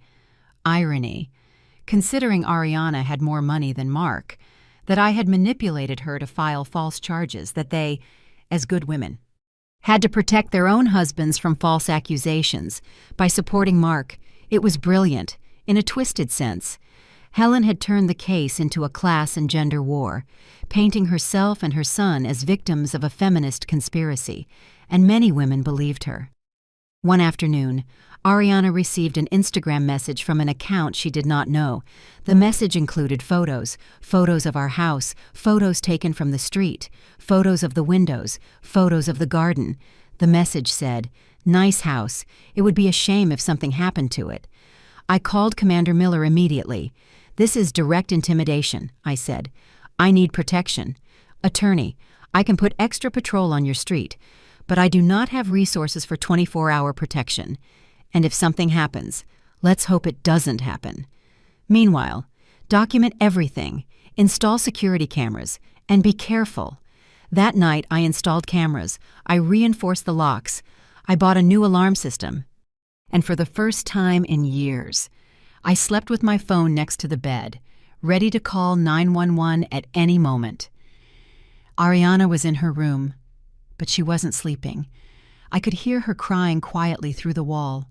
I got up and went to her room. I found her sitting on her bed, surrounded by old photographs, photos of her and Patty, photos of her with her colleagues from work, photos of her wedding. I was thinking, she said without looking at me, about how everything can be destroyed so quickly. 2 months ago, I had a life. I had friends, a career, a house, a husband. I thought I knew who I was. And now I have nothing. You have me. I know. And I thank you. But Mom, I am tired. I am so tired of fighting, of defending myself, of justifying my existence, of proving over and over again that I am not lying. She turned to look at me, and in her eyes I saw something that terrified me. I saw surrender. Sometimes I think she continued that it would be easier just to call him. Ask for forgiveness. Tell him I exaggerated. Go back to him. At least that way all this would end. Ariana, no. Why not look at what is happening? They are destroying us. You, me, everything Dad built, your firm, your reputation, my career, everything. Is it worth it? Is it really worth 3 blows? I sat next to her and took her face in my hands, forcing her to look at me. Listen to me well. This is exactly what they want. They want you to give up. They want you to believe that you are the problem. They want you to think that abuse is preferable to the battle. But I am so tired. I know, my love. I know. But you have to understand something. This darkness you feel now, this exhaustion, this fear, it is temporary. But if you go back to him, if you give up, that will be permanent, or until he kills you. He would not kill me. You do not know that, and you cannot risk your life betting that his violence has limits, because I guarantee you, daughter, that it has none. Ariana leaned on my shoulder, like she did when she was little, and the world seemed too big for her. How did you do it, Mom? How did you fight for so many women for so many years without getting tired? I did get tired. I got tired all the time. But your father reminded me why I did it. He told me, Elena, every woman you save is someone's daughter. It is the daughter we would want someone to save, if Ariana ever needed it. I paused, feeling the weight of the irony. I never thought it would be our own daughter who needed saving. But here we are, and I swear by your father's memory that I am not going to let Mark win. I am not going to let him destroy you, even if I have to fight against his whole army of liars. And if we lose, we are not going to lose. But what if we lose? I looked her directly in the eyes. Then we will lose knowing that we fought with the truth, that we did not give up, that we did not allow fear to dictate our decisions. And that, daughter, that is already a victory in itself. We stayed there, hugging, while outside the city continued its indifferent rhythm. The next day, I received a call that would change everything. It was from Commander Miller. Attorney, I need you to come to the station. Now. What happened? We have new evidence. Evidence that you are going to want to see personally. What kind of evidence? An anonymous package arrived this morning, with documents, photographs, and recordings. My heart accelerated. Recordings of what conversations between Mark and his mother. planning exactly how to destroy Ariana, how to fabricate false evidence, how to use their contacts to ruin her reputation. Where did the package come from? We do not know. It was left at the station entrance during the night. No sender. But attorney, the content is gold. It is exactly what we need to strengthen the case. I am on my way. I hung up and looked at Ariana. Get dressed. We have to go to the station. What happened? Someone is helping us, and I think we are finally going to see the full truth. In the car to the station, my mind was working at full speed. Who had sent that package? Why was it someone from Mark's circle who had had enough? Was it someone with a personal vendetta? It did not matter. What mattered was that we finally had the missing pieces. And I was about to discover that the truth was much darker than I had imagined. Because what those recordings revealed was not just a plan to destroy us. It was evidence of something much worse. Something that confirmed my worst suspicions about Helen. And something that explained why Mark was exactly the way he was. I still wonder if I did the right thing by moving forward. Sometimes justice has a very high price. And you, what would you have done in my place? The evidence room at the station smelled of old coffee and paper. Commander Miller was waiting for us with a cardboard box on the table, a simple box, unmarked. Sealed with common tape, nothing special in appearance, but I knew that what it contained could change everything. It arrived at 4 a.m, explained the commander while putting on latex gloves. Security cameras caught a person leaving it, medium height, completely covered with a hoodie and cap, impossible to identify. Fingerprints, I asked, none useful. Whoever did this knew what they were doing. He opened the box slowly. Inside were manila folders, several USB drives, and a large manila envelope. Let's start with this, he said, taking out one of the USB drives and connecting it to a computer. The screen lit up. It was an audio file. The commander pressed play. Helen's voice filled the room. It was unmistakable. That sugary tone I had learned to recognize. Do not be naive, Mark. That brat and her mother are not going to stop. They have to understand who we are, who we have always been. Mark's voice responded. I already sent her the messages like you said. She is doubting Mom. I can feel it. If I keep pushing, she is going to give in. It is not enough for her to give in. We need to destroy her credibility completely. I already hired the PR team. They are going to handle the blog, social media, everything.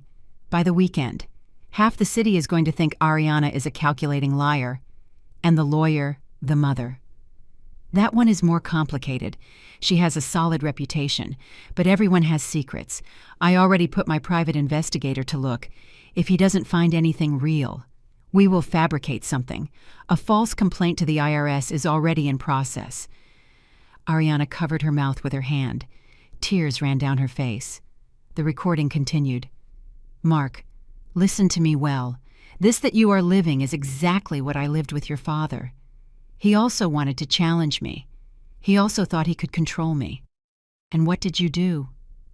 A long pause, so long that I thought the recording had cut off, what I had to do. What you have to be willing to do if Ariana does not come to her senses. Mom, do not call me Mom with that tone. I raised you. I sacrificed everything for you. After your father, after I had to deal with him, I worked double shifts to give you everything. And now you are going to let a spoiled little girl and her mother destroy what we built now? Of course not. Then listen to the plan. The commander paused the recording. There are 4 more hours, he said. Conversations recorded over the last 3 weeks, all in Helen's house. According to the ambient sound analysis, someone planted listening devices there, who Ariana asked with a broken voice. We do not know, but whoever did it gave us exactly what we needed. He opened one of the folders. It contained photographs. The first was of an official document, a death certificate. Ray Harrison, Reed the commander, Helen's husband, died 11 years ago from severe head trauma after falling down the stairs of his residence back east. He moved to the next photo. It was a forensic report. The original report indicated accidental death. But look at this. He pointed to a section highlighted in yellow. The coroner who did the autopsy left marginal notes. Notes that never entered the official report. Says injury pattern inconsistent with accidental fall. Multiple contusions on the head suggest repeated blows. Recommend additional investigation. Why was it not investigated, I asked.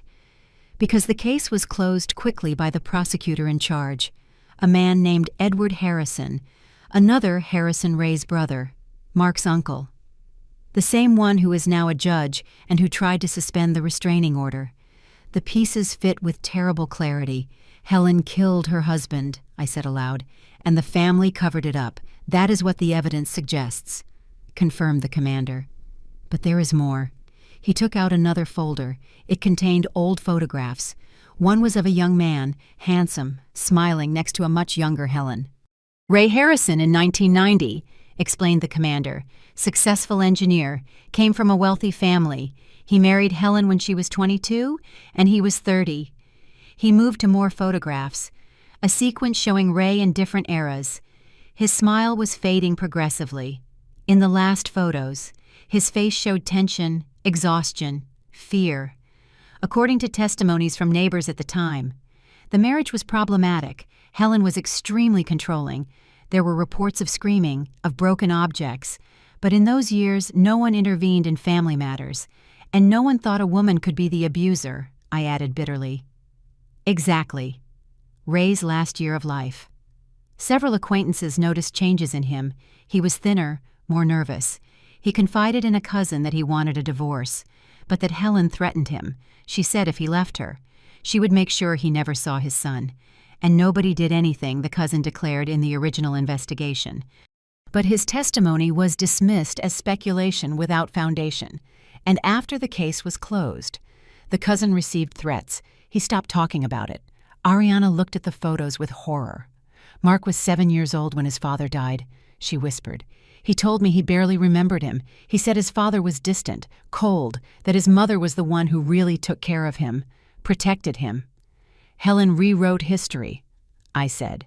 She made Mark believe his father was the bad guy, that she was the victim, the heroine. She raised him with that narrative. The commander nodded. And now Mark reproduces exactly his mother's patterns: control, violence, manipulation. But he sees himself as the justified victim. There was another folder. This one was thinner. This, said the commander with a grave voice, is the most disturbing part. It contained medical records of Mark when he was a child, between 7 and 12 years old. Mark was taken to the emergency room 5 times. 2 broken arms, a fractured rib, multiple bruises.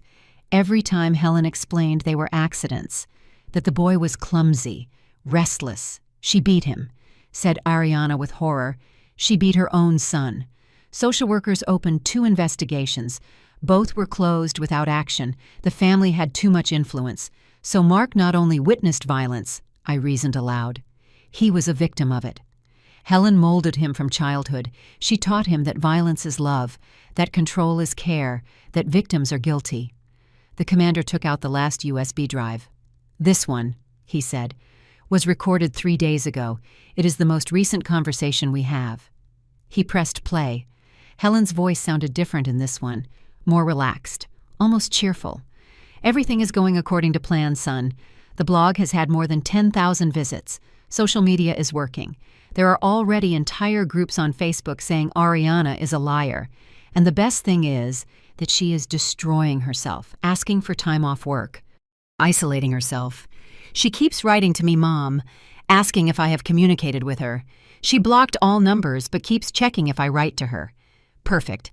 That means she is broken. She is doubting. Give me 2 weeks more and she is going to call you herself, begging you to forgive her. And if she doesn't, then we escalate. I have contacts at the newspaper. We can publish a story about false accusations ruining innocent men's lives. Your case is a central example. And the trial, we are going to win the trial. Your uncle is making sure the case goes to the right judge. And if for some reason it doesn't work, we can always appeal. These types of cases can last years. By the time it ends, Ariana is going to be so exhausted she is going to accept any settlement. And the mother, Elena, Helen's voice hardened. That one is a different problem. She is stubborn. She is not going to give up easily. But everyone has a breaking point, Mark. Everyone. Your father thought he was invincible too. He thought he could challenge me. And look how he ended up. A cold laugh at the bottom of the stairs. Silence on the recording. Mom, did you? Did I what, son? Do you think your mother is capable of doing what is necessary to protect her family? Well, yes, I am. I always have been. And if Elena Vance does not understand that she must back down, she can also have an accident. You cannot be serious. I am completely serious. No one threatens my son. No one takes what is ours. I learned it from my own mother, who taught me that weak women are trampled, but strong women do whatever is necessary to survive. Mark, when you have children, you will understand. You would do anything to protect them. Anything. The recording ended. The silence in the room was absolute. Ariana was trembling visibly. I hugged her while the weight of what we had just heard settled on all of us. It is a confession, I said finally. A confession of murder and a direct threat against me. It is enough to reopen the investigation into Ray Harrison's death, confirmed the commander, and to add charges of serious threats against Helen. But is it admissible in court, I asked. These recordings were obtained without a warrant, without consent. That is the problem, admitted the commander. Technically. No, but we can use them as a basis to obtain legal warrants, to open official investigations, to get testimonies, and the anonymous package.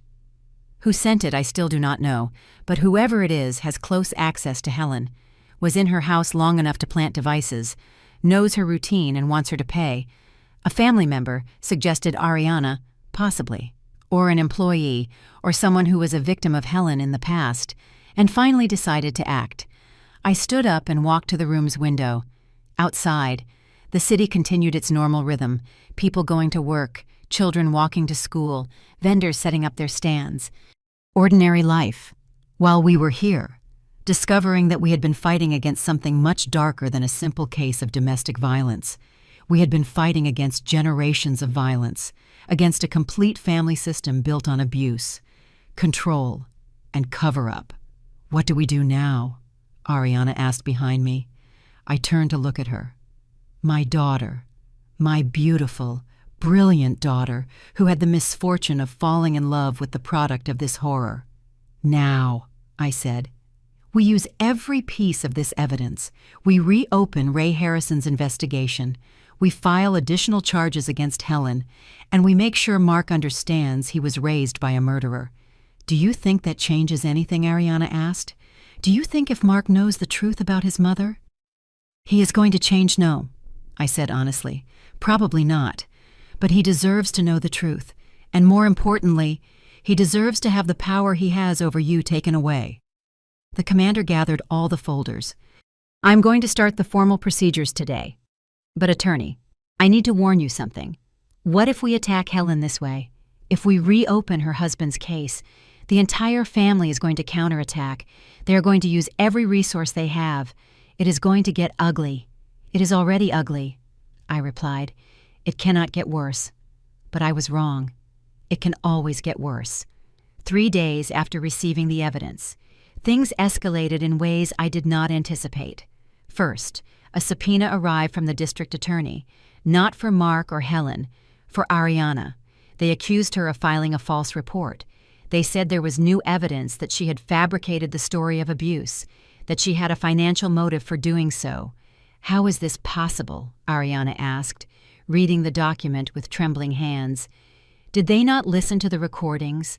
The recordings are still being officially processed, I explained. The legal system is slow, and in the meantime, they still have the power to counterattack. The subpoena demanded that Ariana appear for interrogation in 2 weeks. If she didn't, she could be arrested for contempt. It is an intimidation tactic, I said. They want to scare you into dropping the charges. It is working, admitted Ariana. I am terrified.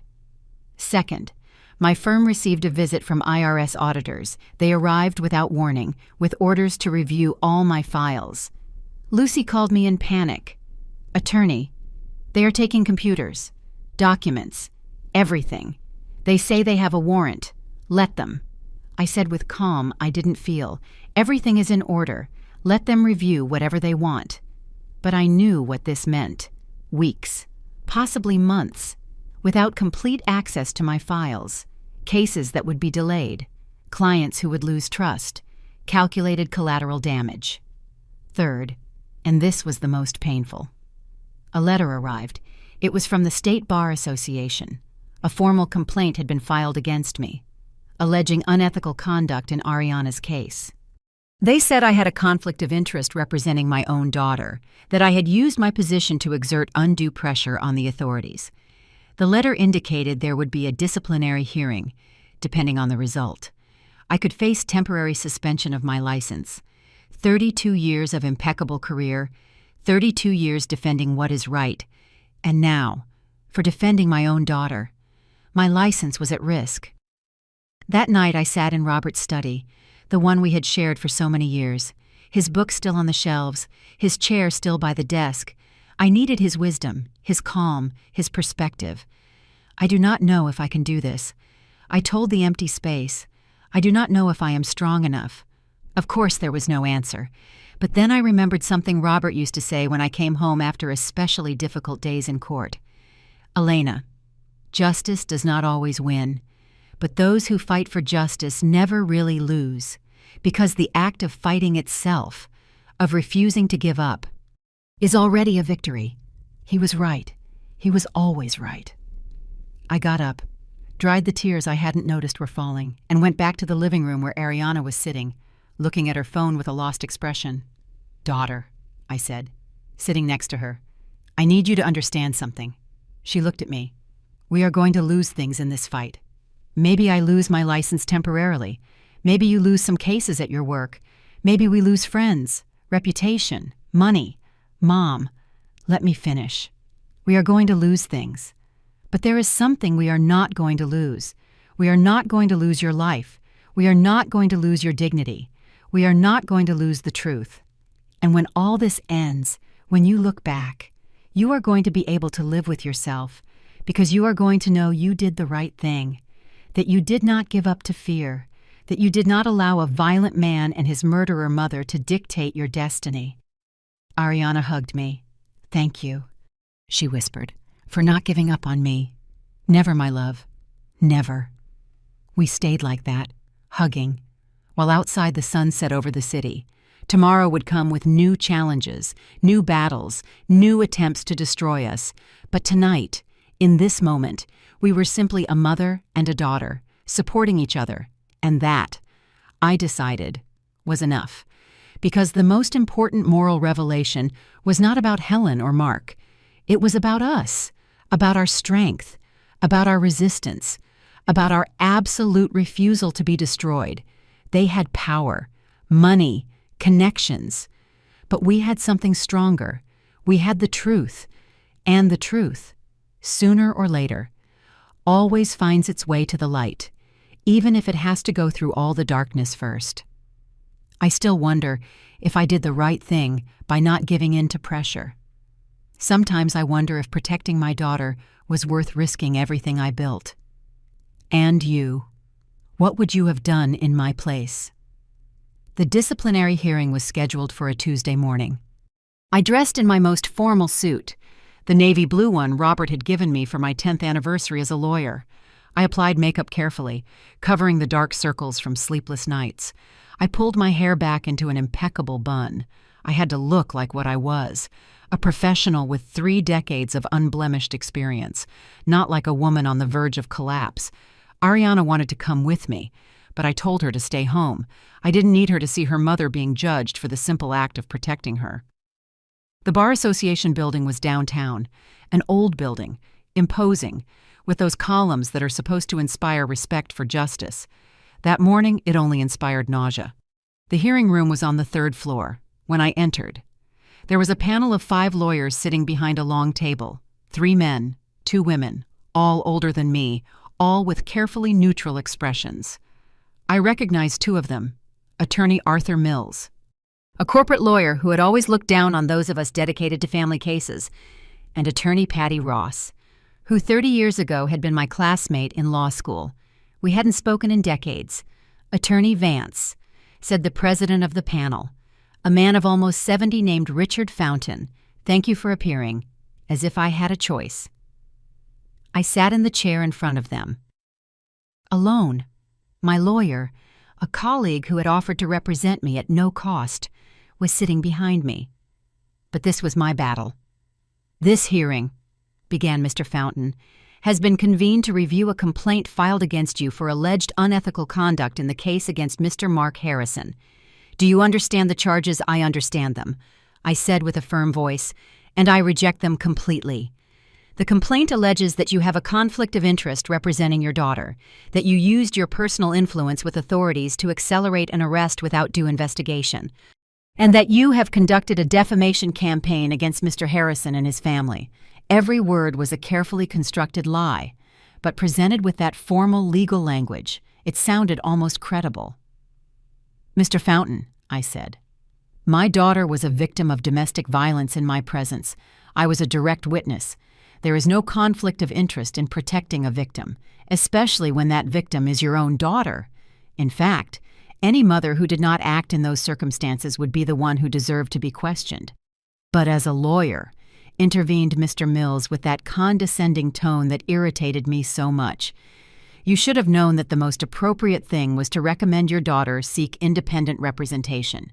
Your personal involvement compromises objectivity.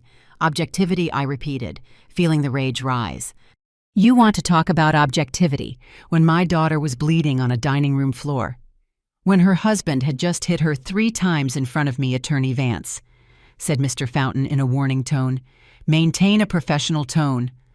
I took a deep breath, held back the words I really wanted to say. Excuse me. What I'm trying to explain is that I acted within my rights and responsibilities as a citizen, as a witness, and as a mother. At no time did I violate the ethical norms of our profession. Patty Ross spoke for the first time. Elena, she said, and the use of my first name took me by surprise. I understand your position, but you must understand that this situation is complicated. Mr. Harrison comes from a respectable family. His uncle is a judge. His cousin is a prosecutor. There are considerations. Considerations, I interrupted her. Considerations about what, Patty? About whether a rich and connected man can hit a woman without consequences. I am not saying that. Then what are you saying? Uncomfortable silence. Mr. Mills took the floor again. What Mrs. Ross is trying to explain is that your passion for these domestic violence cases, although admirable, can sometimes cloud your judgment. You have built a whole career on being the defender of women. And now, conveniently, your own daughter becomes a case. Conveniently? My voice came out higher than I intended. Are you suggesting my daughter invented being beaten so I could have another case? I am suggesting the situation raises legitimate questions. The only legitimate questions here, I said, getting up from my chair, are why we are having this hearing in the first place, who filed the complaint, who financed it, and what connections do they have with the Harrison family, Attorney Vance. Sit down, ordered Mr. Fountain. I did not sit down. I have been in this profession for 32 years. I have defended 218 women. I have won 186 cases. I have helped pass 3 victim protection laws. My record speaks for itself. And now, I continued, for the first time in my career, I face a disciplinary hearing, not for malpractice, not for negligence, not for dishonesty, but for the unforgivable crime of protecting my own daughter from a violent man. If that is grounds to suspend my license, then suspend it. But let it be clear on the record that this panel chose to side with an abuser over a victim, with power over justice. Attorney Vance, began Mr. Fountain, I have not finished. I have evidence. Recordings. That prove that Helen Harrison, mother of the accused, admitted to murdering her own husband 11 years ago, that she explicitly threatened my life, that she orchestrated a smear campaign against my daughter and me, all that is being investigated by the corresponding authorities, said Mr. Fountain. It is not relevant to this hearing. Not relevant, I laughed without humor. It is completely relevant. Because it proves that this complaint is part of a pattern of intimidation and manipulation. And you, I looked at each of them directly, are allowing yourselves to be used. I finally sat down. My heart was beating so hard I could hear it in my ears. The panel looked at each other. There was an exchange of looks I couldn't decipher. "We are going to take a 30-minute recess," announced Mr. Fountain, "to deliberate." They left the room. My lawyer approached immediately. "Elena, that was intense. I do not care. They needed to hear it. Yes, but attacking the panel directly. I didn't attack them. I told them the truth. I got up and went out into the hallway. I needed air. I needed space. I took out my phone and called Ariana. Mom, how is it going? Honestly, I do not know. I said what I had to say. Now it is a matter of waiting. Do you think they are going to? I do not know, daughter. But if they do, we will find another way. There is always another way. I love you, Mom. I love you too. I hung up and leaned against the hallway wall. I closed my eyes for a moment. When I opened them, someone was standing in front of me.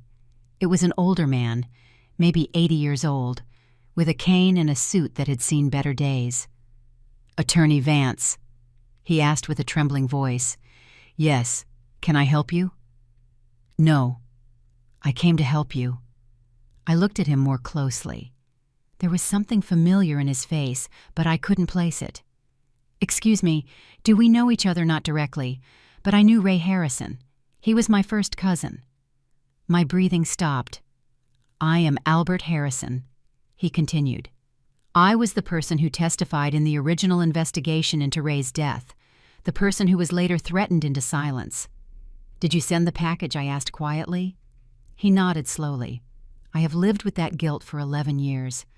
I knew what Helen had done to Ray. I saw him change in those last months. I saw the fear in his eyes, and when he died, I knew it hadn't been an accident." "Why didn't you say anything?" "Because I was afraid.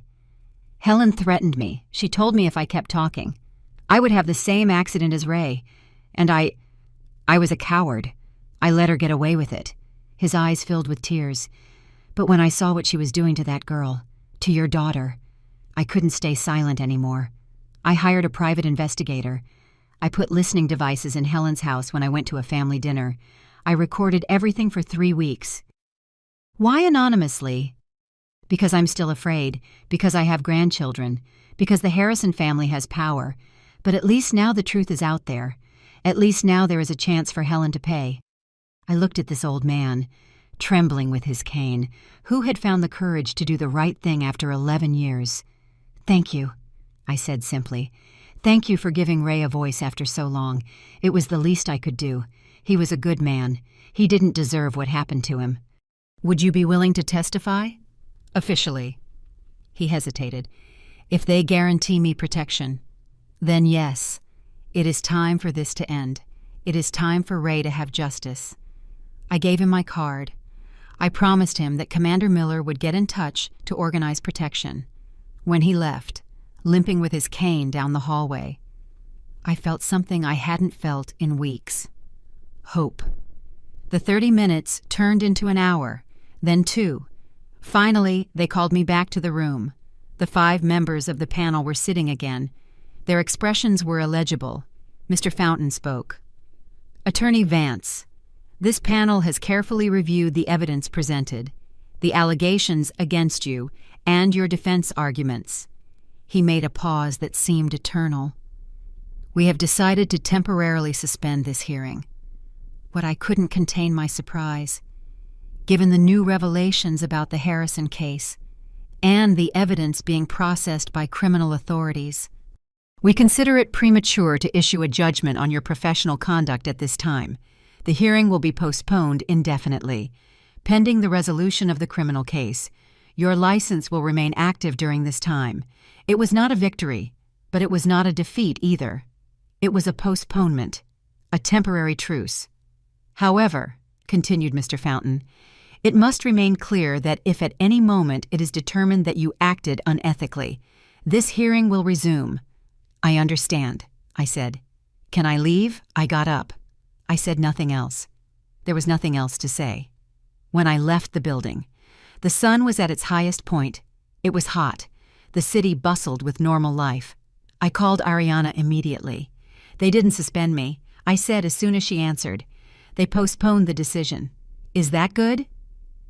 It is the best we could hope for today. I am going to make coffee when you arrive. The pot roast style coffee Dad liked. Wait, coffee. Pot coffee. Like Dad liked. Perfect daughter.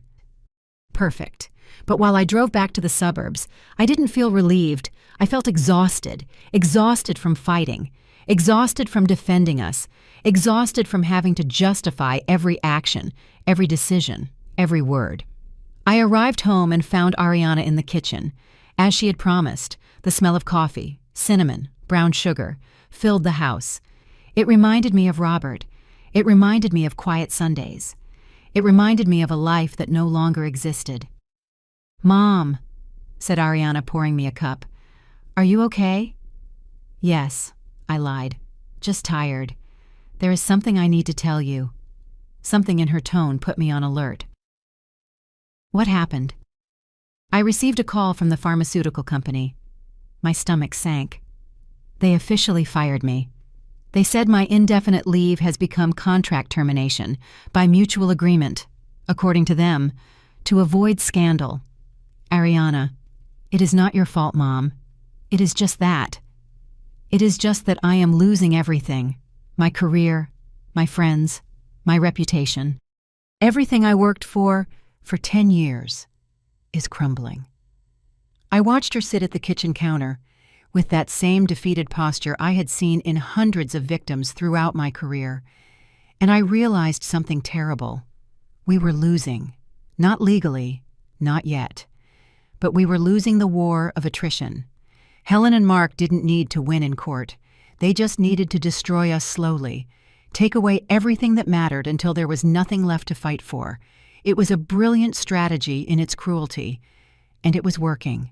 That night, while Ariana slept. I sat in Robert's study again. I do not know how much more we can resist.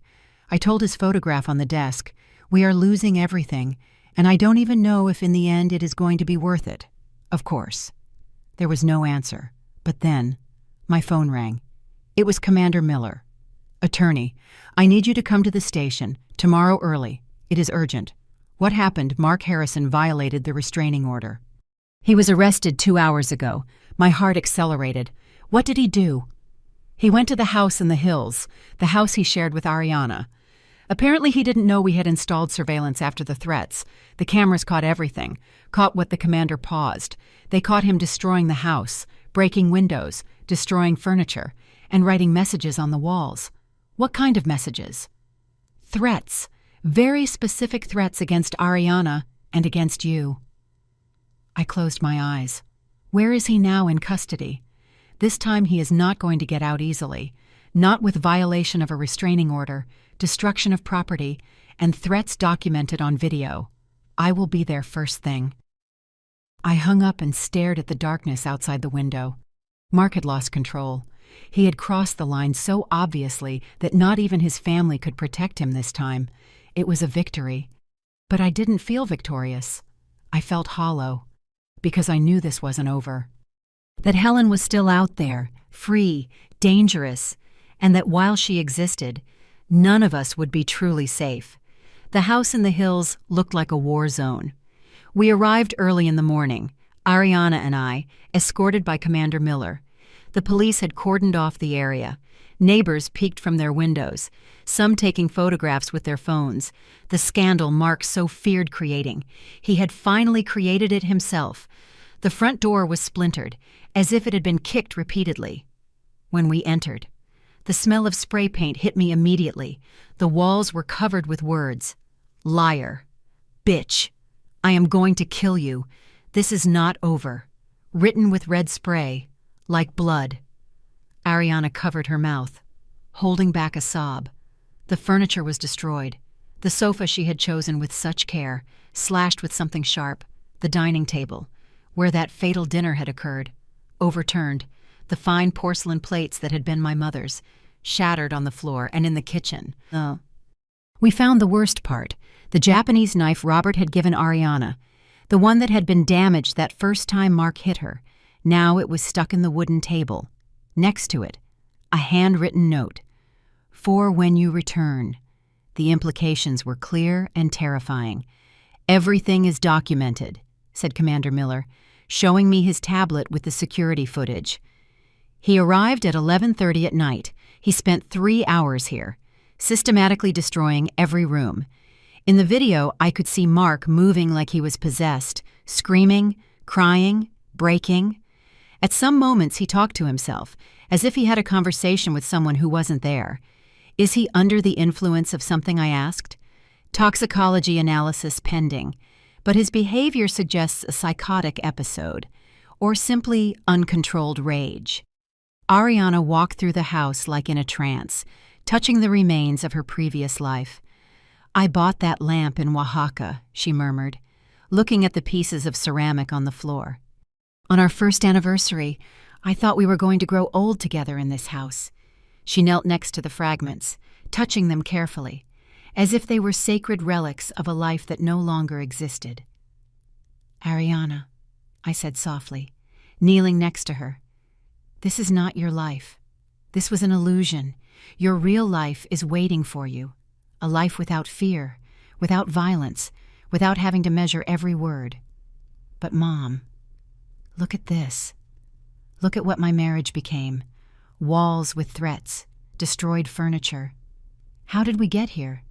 Because you married a sick man, raised by a sick woman. It is not your fault. But I chose him. I said yes.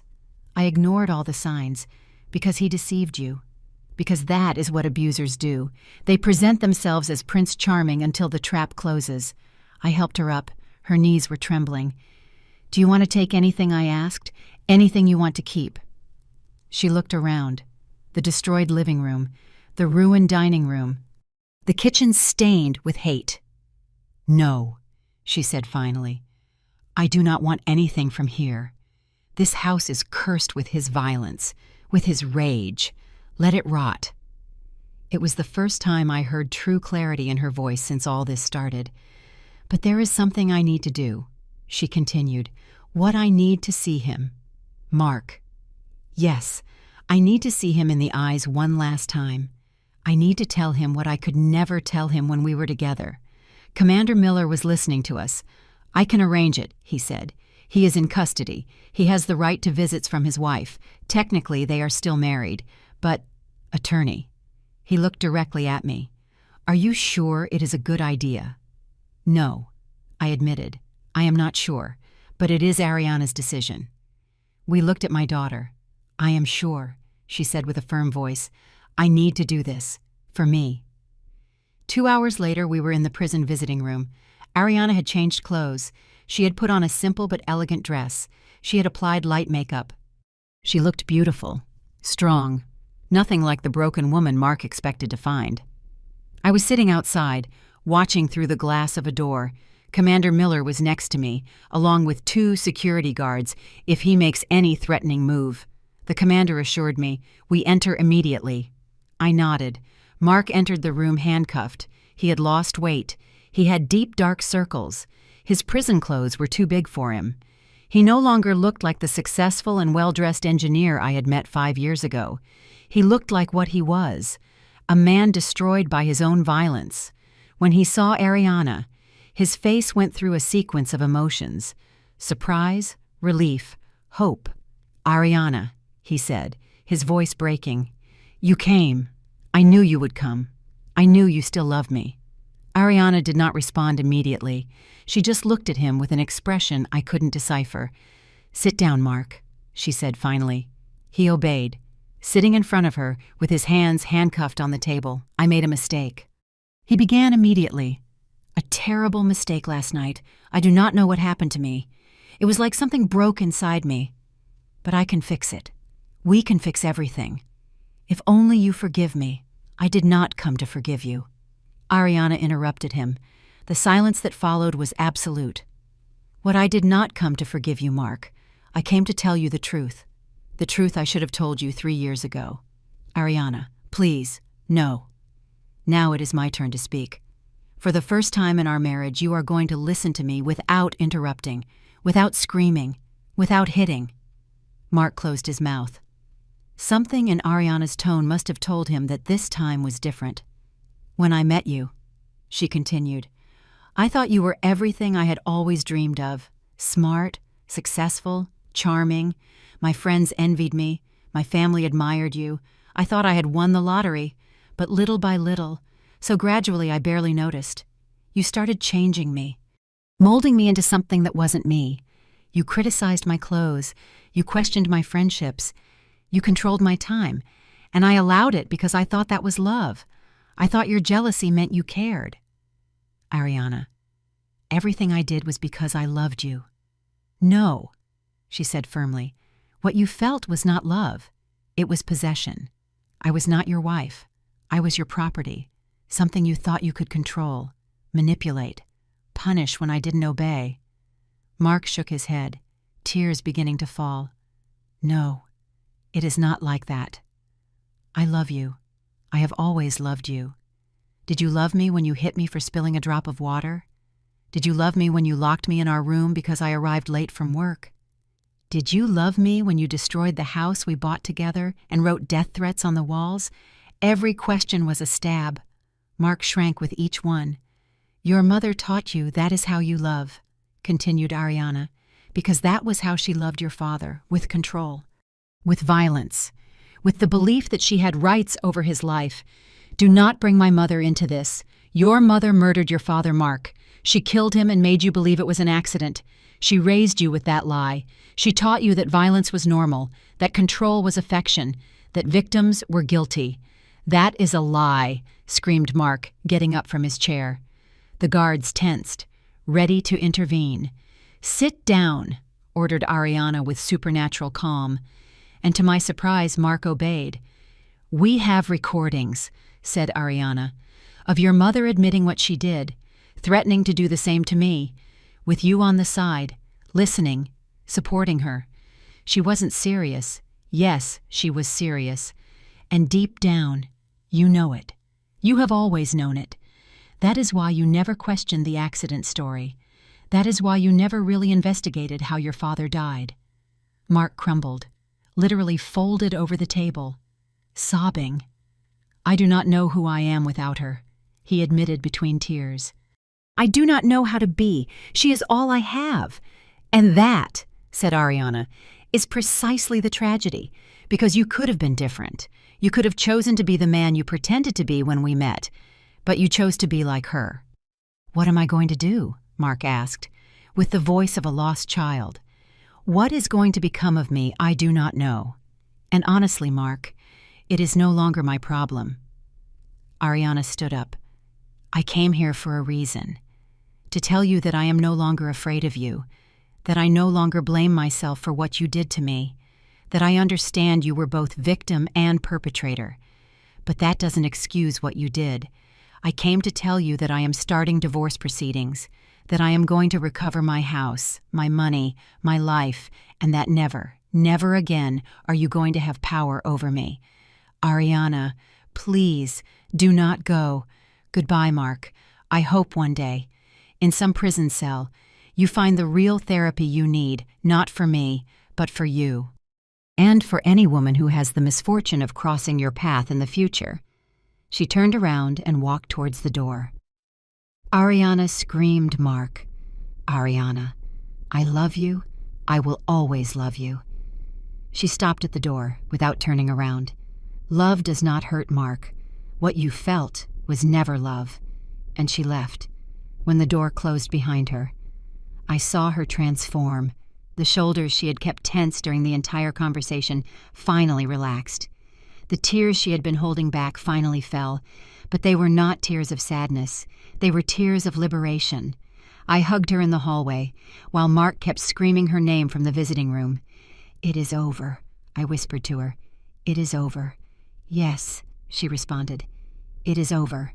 That night, back in the house in the suburbs, Ariana entered Robert's study, the same one where I had spent so many nights seeking his silent advice. I found her there, looking at the photograph of him on the desk.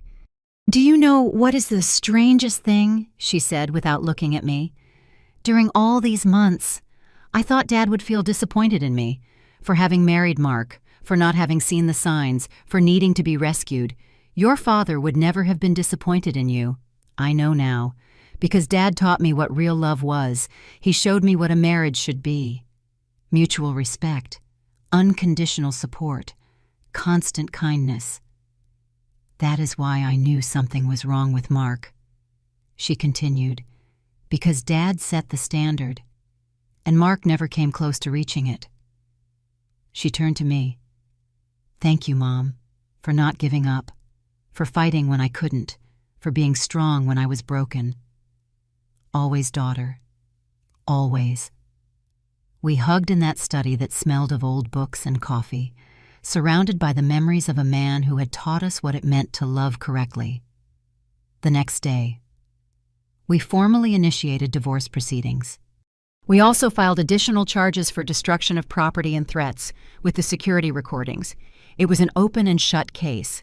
Mark now faced multiple charges: domestic violence, violation of restraining order, destruction of property, threats. His family's lawyers tried to negotiate, but this time there was no room for negotiation. The evidence was too clear, the crimes too obvious. But Helen remained.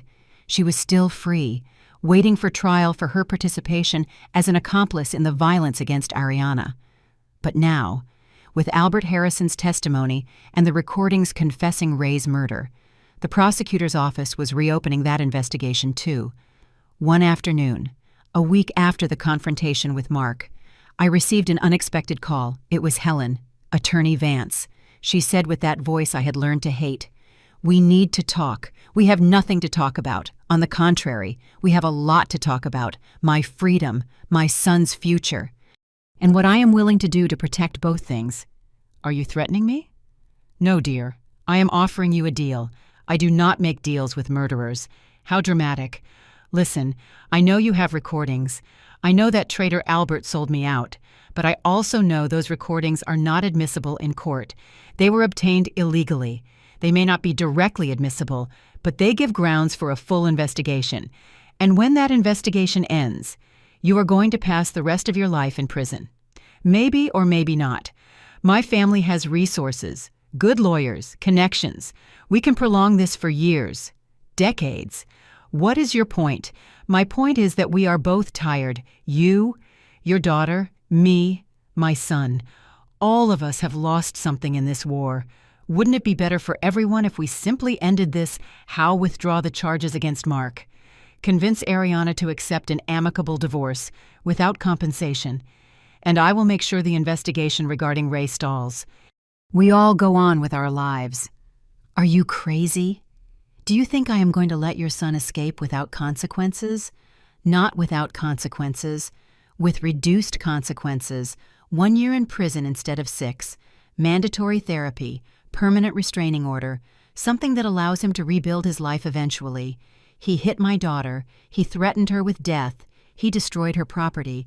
And you have destroyed her life, her reputation, her career. Isn't that enough?" For a moment, just a moment, I considered the proposal, not because I thought it was fair, but because I was tired, so deeply tired of fighting. But then I remembered Ariana's words in the visiting room, "Love does not hurt," and I knew my answer. "No," I said firmly, "there is no deal. Mark and you are going to face full justice, without shortcuts, without negotiations, without family protection. That is a mistake, attorney." "No. Accepting your offer would be the mistake, because it would send the message that money and connections can buy impunity. And I have dedicated my life to proving the opposite. You are going to regret it. I doubt it." "But Helen, there is something I want you to know. What Ray is going to have justice. Finally, after 11 years, his death is going to be investigated appropriately. His name is going to be cleared. And you are going to face what you did to him. You cannot prove anything. I have your confession on audio. I have Albert's testimony. I have the original forensic reports with the doctor's notes. And I have something else. What I have time, all the time in the world, to make sure you pay." I hung up before she could respond. That night, sitting in the garden of the house, looking at the stars, I felt something I hadn't felt in months: peace. Not because everything was resolved, the trial was still missing, battles still remained to be fought, but because finally, we had taken control of the narrative. We were no longer victims running from danger. We were warriors choosing our battlefield, and in that choice, in that silent turn from fear to action, we found our true strength. Ariana came out to the garden and sat next to me. "What are you thinking about?" she asked. "About your father, about how he would be proud of you, of me. Why? Because you faced your abuser. You told him the truth. You freed yourself. That requires courage most people never find. I learned it from you. No, you had it inside all along. I just helped you remember it. We stayed there, mother and daughter, under the night sky of the city. We had lost a lot in this war: friends, reputations, time, innocence. But we had gained something more valuable. We had gained our dignity, and that, we decided that night, was enough." Mark's trial lasted 3 weeks. I was present every day, Ariana too, at first with fear, but every day more firm. The defense tried everything. They alleged temporary mental disorder. They argued Ariana had provoked him. They presented witnesses who said my daughter was manipulative, but the evidence was irrefutable: the security recordings, the medical reports, the photographs of the destroyed house, and my testimony as a direct witness of that dinner. The jury deliberated for 2 hours, guilty on all charges, 5 years in prison, permanent restraining order, mandatory psychological therapy. When they read the verdict, Mark didn't cry. He just looked at Ariana with an empty expression, as if he finally understood he had lost forever.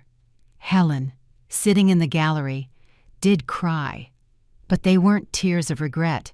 They were tears of impotent rage. Her trial came 2 months later. The reopening of the investigation into Ray Harrison's death had revealed more than we expected. Testimonies from neighbors who were never heard, medical records demonstrating a pattern of injuries on Ray, financial records showing how Helen had taken total control of her husband's accounts months before his death, and the recordings, those damn recordings where she confessed everything. Helen's lawyers fought hard. They argued the recordings were inadmissible, that Albert's testimony was prejudiced, that there was no physical evidence after 11 years. But the judge, a woman of 60 with a reputation for being inflexible in violence cases, allowed much of the evidence to be presented. The trial lasted 5 weeks. It was exhausting, painful. Each day revealed new layers of Helen's darkness. The final verdict: guilty of intentional homicide in the degree of complicity for Ariana's case, guilty of obstruction of justice for the cover-up of Ray's death, 12 years in prison. When the judge read the sentence, Helen finally lost her composure. She screamed. She called the judge corrupt. She pointed at me and screamed that I had destroyed her family. "You destroyed your own family," I responded calmly. "I just made sure you paid for it." They took her out of the room handcuffed, still screaming threats. But in her eyes, I saw something I hadn't seen before: fear, real fear of what awaited her. 12 years in prison for a 64-year-old woman meant she would probably die there. And for the first time in this nightmare, I didn't feel satisfaction, just sadness for all the pain this woman had caused, for the lives she had destroyed, including her own sons. 6 months after the trial, Ariana received a letter. It was from Mark, from prison. She hesitated to open it. We sat in the kitchen for half an hour, looking at the sealed envelope. "Do you want me to open it?" I offered. "No, I need to do it." She opened it with trembling hands. The letter was short, written by hand with trembling writing. "Ariana, I do not expect you to read this. I do not expect you to forgive me. I just needed to write these words even if they never reach you. I am in therapy, real, this time. I have started to understand what my mother did to me, what I did to you, the cycle of violence I repeated without even realizing. My therapist asked me last week if I was ever really happy in our marriage. It took me days to realize the answer is no. because it wasn't happiness I felt, it was control. And when I lost that control, it terrified me so much I responded with violence. I know I will pass years here. I deserve it. But I want you to know something. You were right. In everything. My mother killed my father. I knew it always. On some deep level, I never wanted to recognize, and I chose to become her because it was easier than facing the truth. I do not ask for forgiveness. I do not deserve it. I just ask you to live, to be happy, to find the love I could never give you. And if you ever have a daughter, teach her what I never learned. That love does not control, does not hit, does not destroy. Love liberates. Mark. Ariana finished reading with tears falling on the paper. "Do you think he is sincere?" she asked. "I think he is starting to see the truth. If that turns into real change, only time will tell." Should I respond, "Do you want to?" She thought for a long moment. No, because anything I say to him would make it about him, about his redemption, about his process, and I am no longer part of his story. She folded the letter carefully and put it in a drawer. But I am going to keep it, as a reminder that even monsters are human, sick, broken, but human. That same month we received news about the Harrison family. Judge Henry Harrison, Mark's uncle, resigned from his position after an internal investigation revealed he had used his influence inappropriately in multiple cases. Not just ours. The prosecutor cousin also faced charges for obstruction of justice. The family that had seemed so powerful, so untouchable, was crumbling, not by our direct actions, but because finally someone had shone a light on their shadows, and roaches always run when the light is turned on. Christine Davis, Helen's friend who had called me to intimidate me at the beginning, published a public apology on her Facebook. She said she had been deceived, that she didn't know the full truth, that she supported victims of violence. It was a lie. Of course, she was just trying to save her reputation. But I ignored her. She was no longer worth my energy. Ariana sold the house in the hills. She couldn't stand the idea of going back there. And I understood completely, with the money, plus the compensation the judge ordered Mark to pay. She bought a small but bright apartment downtown, a new place, without memories, without ghosts. I helped her decorate it. New furniture, bright colors, plants in every window. It is mine. She said the day she moved in, completely mine. No one can destroy it. No one can take it from me. Exactly. But true karmic justice arrived unexpectedly. 1 year after Helen entered prison, I received a call from the warden. Helen had suffered a stroke. She survived, but was left partially paralyzed. She needed constant assistance for the most basic activities. The woman who had controlled everything, who had exercised absolute power over her family, now depended completely on others to eat, dress, move. "Is it terrible that I do not feel pity?" Ariana asked me when I told her. No, it is human. She never felt pity for her victims.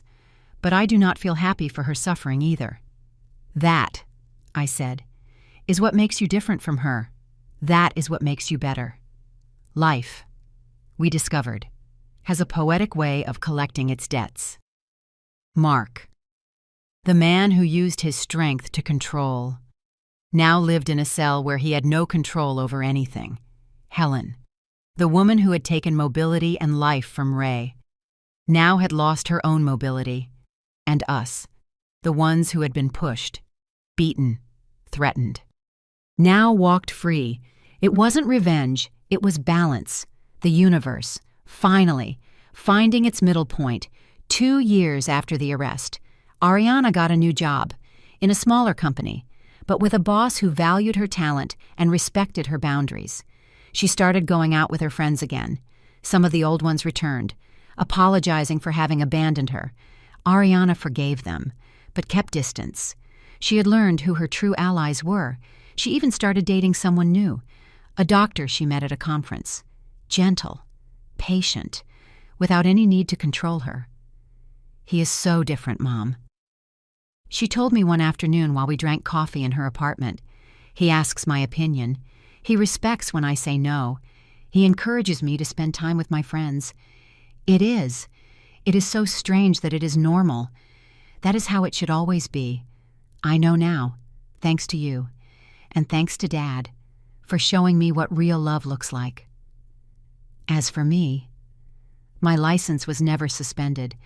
The disciplinary hearing was officially closed without action. My firm survived the IRS audit without problems. And more importantly, I received calls from 5 different women saying my case with Ariana had given them the courage to report their own abusers. I saw how you fought for your daughter, one of them told me. And I thought, if a successful lawyer had no shame in admitting her daughter was a victim, then I shouldn't have it either.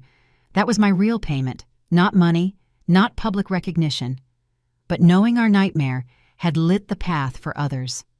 One afternoon, 3 years after that fatal dinner, Ariana and I visited Robert's grave. We brought fresh flowers, cleaned the tombstone, sat on the grass next to it. "Hi, Dad," said Ariana. "Sorry I haven't come in a while. I have been busy rebuilding my life. I want you to know I am okay. Finally, really okay. I have a job I love. I have true friends. And I met someone who treats me like you treated Mom, with respect. With kindness. And Mom," she continued, "Mom was exactly who you always said she was, a warrior, my hero." I wiped my tears silently. "We miss you," said Ariana. "We miss you every day. But I think you would be proud of us, of how we survived, of how we fought." The wind blew softly, moving the leaves of the nearby trees, and for a moment, just a moment, I could swear I heard Robert's laugh. His laugh that said, "Of course I am proud. I always have been." We left the cemetery holding hands, mother and daughter, walking towards the future, a future without fear, without violence, without having to look over our shoulders. Justice had been served, not perfect, because human justice never is, but sufficient, and karma, that cosmic balance we find so hard to believe in, had done its part. The ones who caused pain now lived in pain, and the ones who suffered now walked free. That is how the universe works. We discovered, slow, imperfect, but inevitable. The truth always finds its way. And justice, although late, always arrives. Today is 5 years since that dinner. 5 years since my blood froze hearing an applause celebrating violence against my daughter. 5 years since I dialed that number and changed the course of our lives forever. I am sitting in my garden, the same one where Robert grew his herbs. The rosemary was finally pruned. The thyme is under control. The plants he loved now grow orderly, healthy, revived, like us. Ariana comes to visit me every Sunday, no longer for roast, although sometimes I prepare it in Robert's honor. She comes simply because she wants to, because our relationship is no longer marked by trauma, but by the love that was always there. Today she brought someone with her. "Mom," she says with a smile that lights up the whole garden. "I introduce you to Daniel, the doctor she met 2 years ago, the gentle man who treats her as she always deserved to be treated." I watch him carefully while he greets, the way he looks at Ariana, the way he waits for her to speak first, the way he keeps a respectful distance until she invites him closer. I see respect. I see patience. I see real love. "It is a pleasure to meet you, Mrs. Vance," he says with genuine sincerity. "Ariana has told me a lot about you, about everything you did for her. I just did what any mother would do." "No," says Ariana, taking my hand. "Not any mother. Many mothers look the other way. Many mothers choose to believe the lies because the truth is too painful. But you didn't. You never looked the other way. We ate lunch together in the garden, light conversation, genuine laughter. Daniel tells stories of his work at the hospital. Ariana talks about her new project at the pharmaceutical company, one that could help make medicines more accessible in rural communities. "I am returning to my purpose," she tells me, "to do science that matters. That helps. Your father would be so proud." I know. I feel he is watching me, that both are watching us. After lunch, Daniel kindly offers to wash the dishes. Ariana and I stay in the garden, alone for a moment. "Is it serious?" I ask. "Yes." She responds with a shy smile, very serious. Mom. He asked me to marry him. My heart skips a beat, not of fear this time, of hope. And what did you say I said I needed time? Not because I have doubts about him, but because I need to make sure I am ready, that I have healed enough. That, I say, is exactly the right answer. It shows you have learned, that you know your worth. I also told him that before being able to say yes, I needed him to know my whole story, the violence, the trial, everything. I do not want secrets in this relationship. And how did he react? He hugged me. He told me nothing in my past changed how he felt about me, that he admired my strength, that he would be honored to spend his life showing me how a woman should be treated. My eyes fill with tears. Then you have my blessing. When you are ready, thank you, Mom. For everything, for never giving up on me, for showing me I deserved better, for saving my life. You saved your own life, daughter. I just gave you the tools. We stayed silent for a moment, listening to the wind in the trees, the birds singing, the ordinary life we almost lost. Do you know what I have been thinking lately? Says Ariana. What about all the women who didn't have the luck I had? The ones who do not have a lawyer mother, the ones who do not have resources, the ones trapped without a visible exit. I think about them all the time. I have been considering something. I want to use my story, publicly, to help others. I look at her surprised. Are you sure that means exposing yourself, reliving the trauma? I know. But Mom, if my story can help a single woman recognize the signs, to have the courage to report, to know there is life after abuse, then it is worth it. My daughter, my beautiful, brave daughter, then we will do it together. I will support you every step. Daniel comes out of the kitchen, drying his hands. Do I interrupt something important? No, says Ariana, getting up. We were finishing. Ready to go when you are ready. They say goodbye. I see them walk away, hand in hand, towards their car, and for the first time in 5 years, I feel complete peace. Because my daughter not only survived, she flourished. That night, alone at home. I open my laptop. I have been writing these memoirs for months, the full story, every detail, not for me, but for the others, for the women sitting at family dinners, feeling something is wrong, but unable to name it, for those who receive the first blow and wonder if they are exaggerating, for those who love their abusers and hate themselves for it, for the mothers who suspect but are afraid to ask. I write the last line. If my story helps a single woman open her eyes, it will have been worth it. Every tear, every battle, every sleepless night. Because in the end, it is not about revenge. It is about justice. And justice begins when someone, somewhere, says, no more. I said no more that night in that dining room. When will you say it? I close the laptop. Tomorrow I will send it to be published. Tomorrow another battle will begin, this time to change hearts and minds. But tonight I allow myself to simply be a 62-year-old woman. Mother, lawyer, widow, survivor. I pour myself a cup of coffee, the last one Robert taught me to make, and I toast in silence to my husband, who taught me what true love was, to my daughter, who found her strength in the darkness, to all the women who came before us, opening paths, and to all who will come after, walking the paths we helped create. Violence did not win, fear did not win, corrupt power did not win. We won. 2 women who refused to be silenced, who refused to be destroyed, who refused to accept that violence was their destiny, and in that rejection, in that resistance, we found something more precious than any legal victory. We found our voice, our dignity, our freedom.